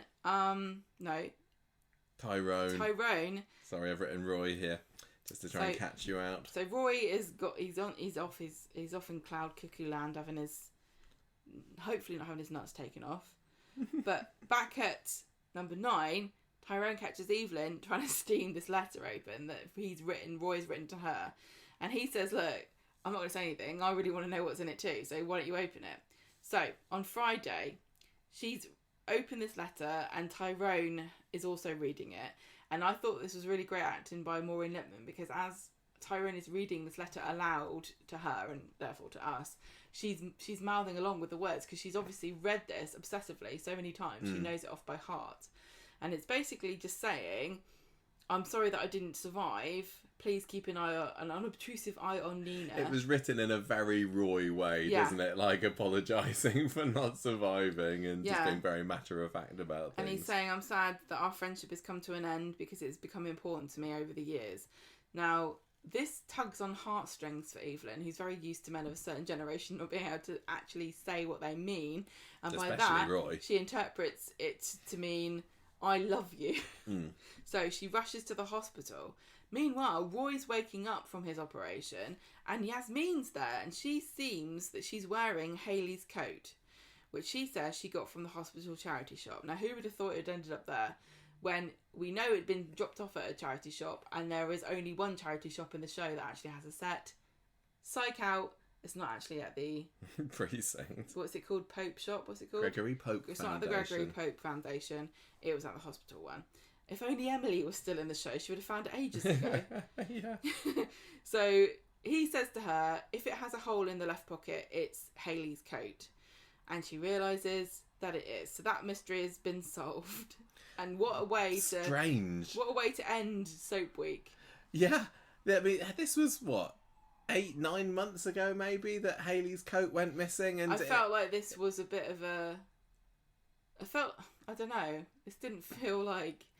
It was weirdly just tacked on. It's like, oh, so the coat's back now, is it? And that's kind of coincidental that one of his best friends just happened to have bought it without realising. I thought it could have been really touching and sweet, but it just was like, oh. It didn't work for me. It was just like, oh, okay then. Hooray, like, he's got the coat back. Now it can never be mentioned again. If this was a romantic comedy funded by the National Lottery, set in the gritty north, this would have been the end, wouldn't it? When he finally gets reunited with the coat. Mm. But as it was just a bit of a... Yeah. Well, I just thought it was weird how Yasmin was even there. I guess, they wanted to put it into the script to provide a little bit of drama for when Evelyn turns up later. But why was Yasmin there? Where was Nina in all of this? It just didn't quite work for me. You find that confusing. I'm telling you what I find confusing. Yasmin going, it's June. The perfect time to buy my coat. Also, we have seen that it's very rainy in Weatherfield at the moment. Why would the hospital charity shop be like, time to rotate the stock? Everybody knows that people buy their winter wardrobes right in the middle of summer. It's best not to think about it, really. The coat's back. Mystery solved. The mystery is why was it a mystery? Later on, Evelyn's getting worried because she hasn't heard from Roy if he's okay. And is the operation been completed? What's going on?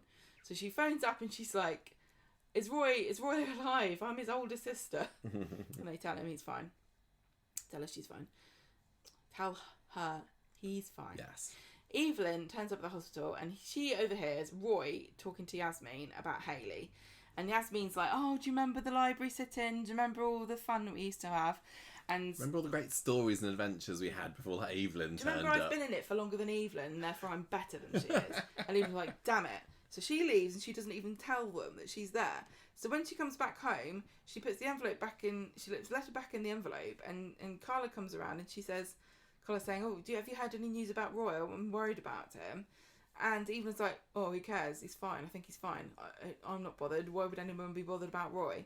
So Evelyn's doing that classic Evelyn thing where feels like she's been rejected, so she's trying to reject the person back. So yeah, she's just being particularly prickly about it. Yeah, she's and defences. Yeah, Carla's a bit perturbed as to why she's suddenly being so bitchy about it, but and that's the end of that. So now this love's old dream has been thwarted by a misunderstanding. How Shakespearean. I mean, I still don't really think that Roy does have those particular feelings towards Evelyn that she's interpreting his letter to me. I don't even think she does. I think she's just thinking Arthur's gone, probably dead. I want a bit of man action. All that talk of Mr. Floppy's got me hot under the collar, and it's not because I'm wearing a dead woman's coat. I thought that the story was fine. It was clearly the C story of the week. Everybody loves Evelyn and Roy, don't they? Do we want Evelyn and Roy to get together? Because I don't. I don't think so, really. I don't want them to. I think I much prefer the will they, won't they, or the odd couple, but they're not interested in each other. They're much funnier when then it'd just be awkward, wouldn't it? Yeah, I've just been appreciating all the scenes we've had of them together. I think I quite liked the idea of Roy and Kathy together, but I don't need to go through that again. Moved on from any kind of Roy romance. Not everybody needs to be in a relationship. And I think I've seen a lot of people, I don't know whether they were talking about Roy specifically, but saying about it is Pride Month and there's all different types of sexualities. Can we have somebody who is asexual? Is that Roy? Is he completely uninterested in pursuing? Well, he enjoyed it when he had Hayley. I know, yeah, but I think that you can be in a relationship with somebody and be asexual. I see where they're coming from. Yeah. I don't know that the Coronation Street will ever do that with Roy. No, I don't think they need but to. I don't think they need to. It's the same with the question about is he autistic? Is he? I think it's probably better for them if they don't say that he is. Yeah. Because not everybody has a diagnosis. Not everyone even wants one. So. Well, there we go. That is the end of Britain's Got Talent Week. Like we said earlier, sorry for anybody that sent us feedback. We will postpone until next week. We'll have a big roundup. Yes, but we got lots on. Hope you understand after our long drive that we're going to be calling today's podcast. Well, you still got 2.5 hours out of us. Come on. We've got a really busy day tomorrow. Yes, we do indeed. So we need to get our beauty sleep for that, and like you said, we need to have our dinner now. But we do need to give it a score and a character of the week, Gemma. This was okay. So when we got to Thursday, I was panicking on this. I was thinking it's going to be. I don't know how good I can give this, how good a score I can give this, but I'm going to pretend it wasn't Britain's Got Talent Week. I'm going to pretend. I think we've got to rate it as the week that it was. Yeah. Britain's Got Talent Week or not. Wow. I think I was pleasantly, what was the word right? I was moved and touched by Gemma's wedding, and I never expected to. I was not looking forward to it at all. I just thought it would be a bit farcical and tragic. So, but I knew that all the actors would do a good job, but the scenario was just crafted really beautifully and tragically, and I think it was respectful and true to the experiences of, well, I can't say how true it was, but it felt like a respectful treatment of Paul's condition. And the hopefulness and the kind of joyfulness of living in the moment that Paul was able to experience this week, and going on the mini moon with Paul, with Billy, and that the moments that they had between Bernie and Billy, I thought they were great. I thought the acting was great in the Daisy and Ryan story. I found some of the twists, if you can call them that, infuriating, aka Daisy, it's your fault, and also it's Ryan's fault, but it definitely wasn't Justin that did it. Do you think that this kiss between her and Ryan might even come out in time for the next chapter of the trial? I just find it a bit infuriating. Well, we'll just have to wait and see for that one. Yeah, the performances are all great, and I like them doing stuff with Roy and Evelyn, even though I don't like where it's going particularly. I thought that, again, Maureen Lipman's performances, there was a lot to like about this week. So I'm going to give it 4. 4 flashing lights on my beautiful orange wedding dress. Just 4? Well, yeah, because they're like big hooters, like okay. searchlights. I don't know whether I can give it 4. It's really difficult to put to one side my feelings of it was Britain's Got Talent Week. Yeah, the wedding was good. There was a lot of misery, which I wasn't a big fan of in the Paul storyline, as much as the performances were great. The Justin storyline, it just infuriated me a little bit with people dilly-dallying about whether they were going to the wedding or not. To the court case. To the court case, sorry, or not, yeah. I'm going to give it 3.5 years maximum for Paul to live. Out of 5. And that's, he's got an extension there, so maybe the gene therapy worked for him. Character of the week. This is hard because there were some epic performances. I might give this to Bernie. It feels wrong, but I don't think it's Ryan. I don't think it's Daisy. I don't think it's Paul. Paul wasn't. He wasn't centre stage as much. It was, we always talk about soap's an ensemble performance, and he was fairly centre stage. But it was about him telling his family. Yeah. So that's what I'm saying. Paul's been more central in the story before this week. This week was everybody finding out. So by necessity, the focus wasn't always on him because you had to see how everyone reacted. I'm going to give it to Gemma this week. It was her wedding. She was She had great. some great moments reacting to it. She'd been really supportive of Paul since. The little scenes with her and Alid was lovely. She donated her mini moon to her ailing brother and his randy archdeacon boyfriend. So I would have given it to Gemma. She's a very, very close runner-up for me. well, Gemma and Bernie, I think they deserve it, don't I think they? they can deserve Yeah, it this good week. job, Good girls. job.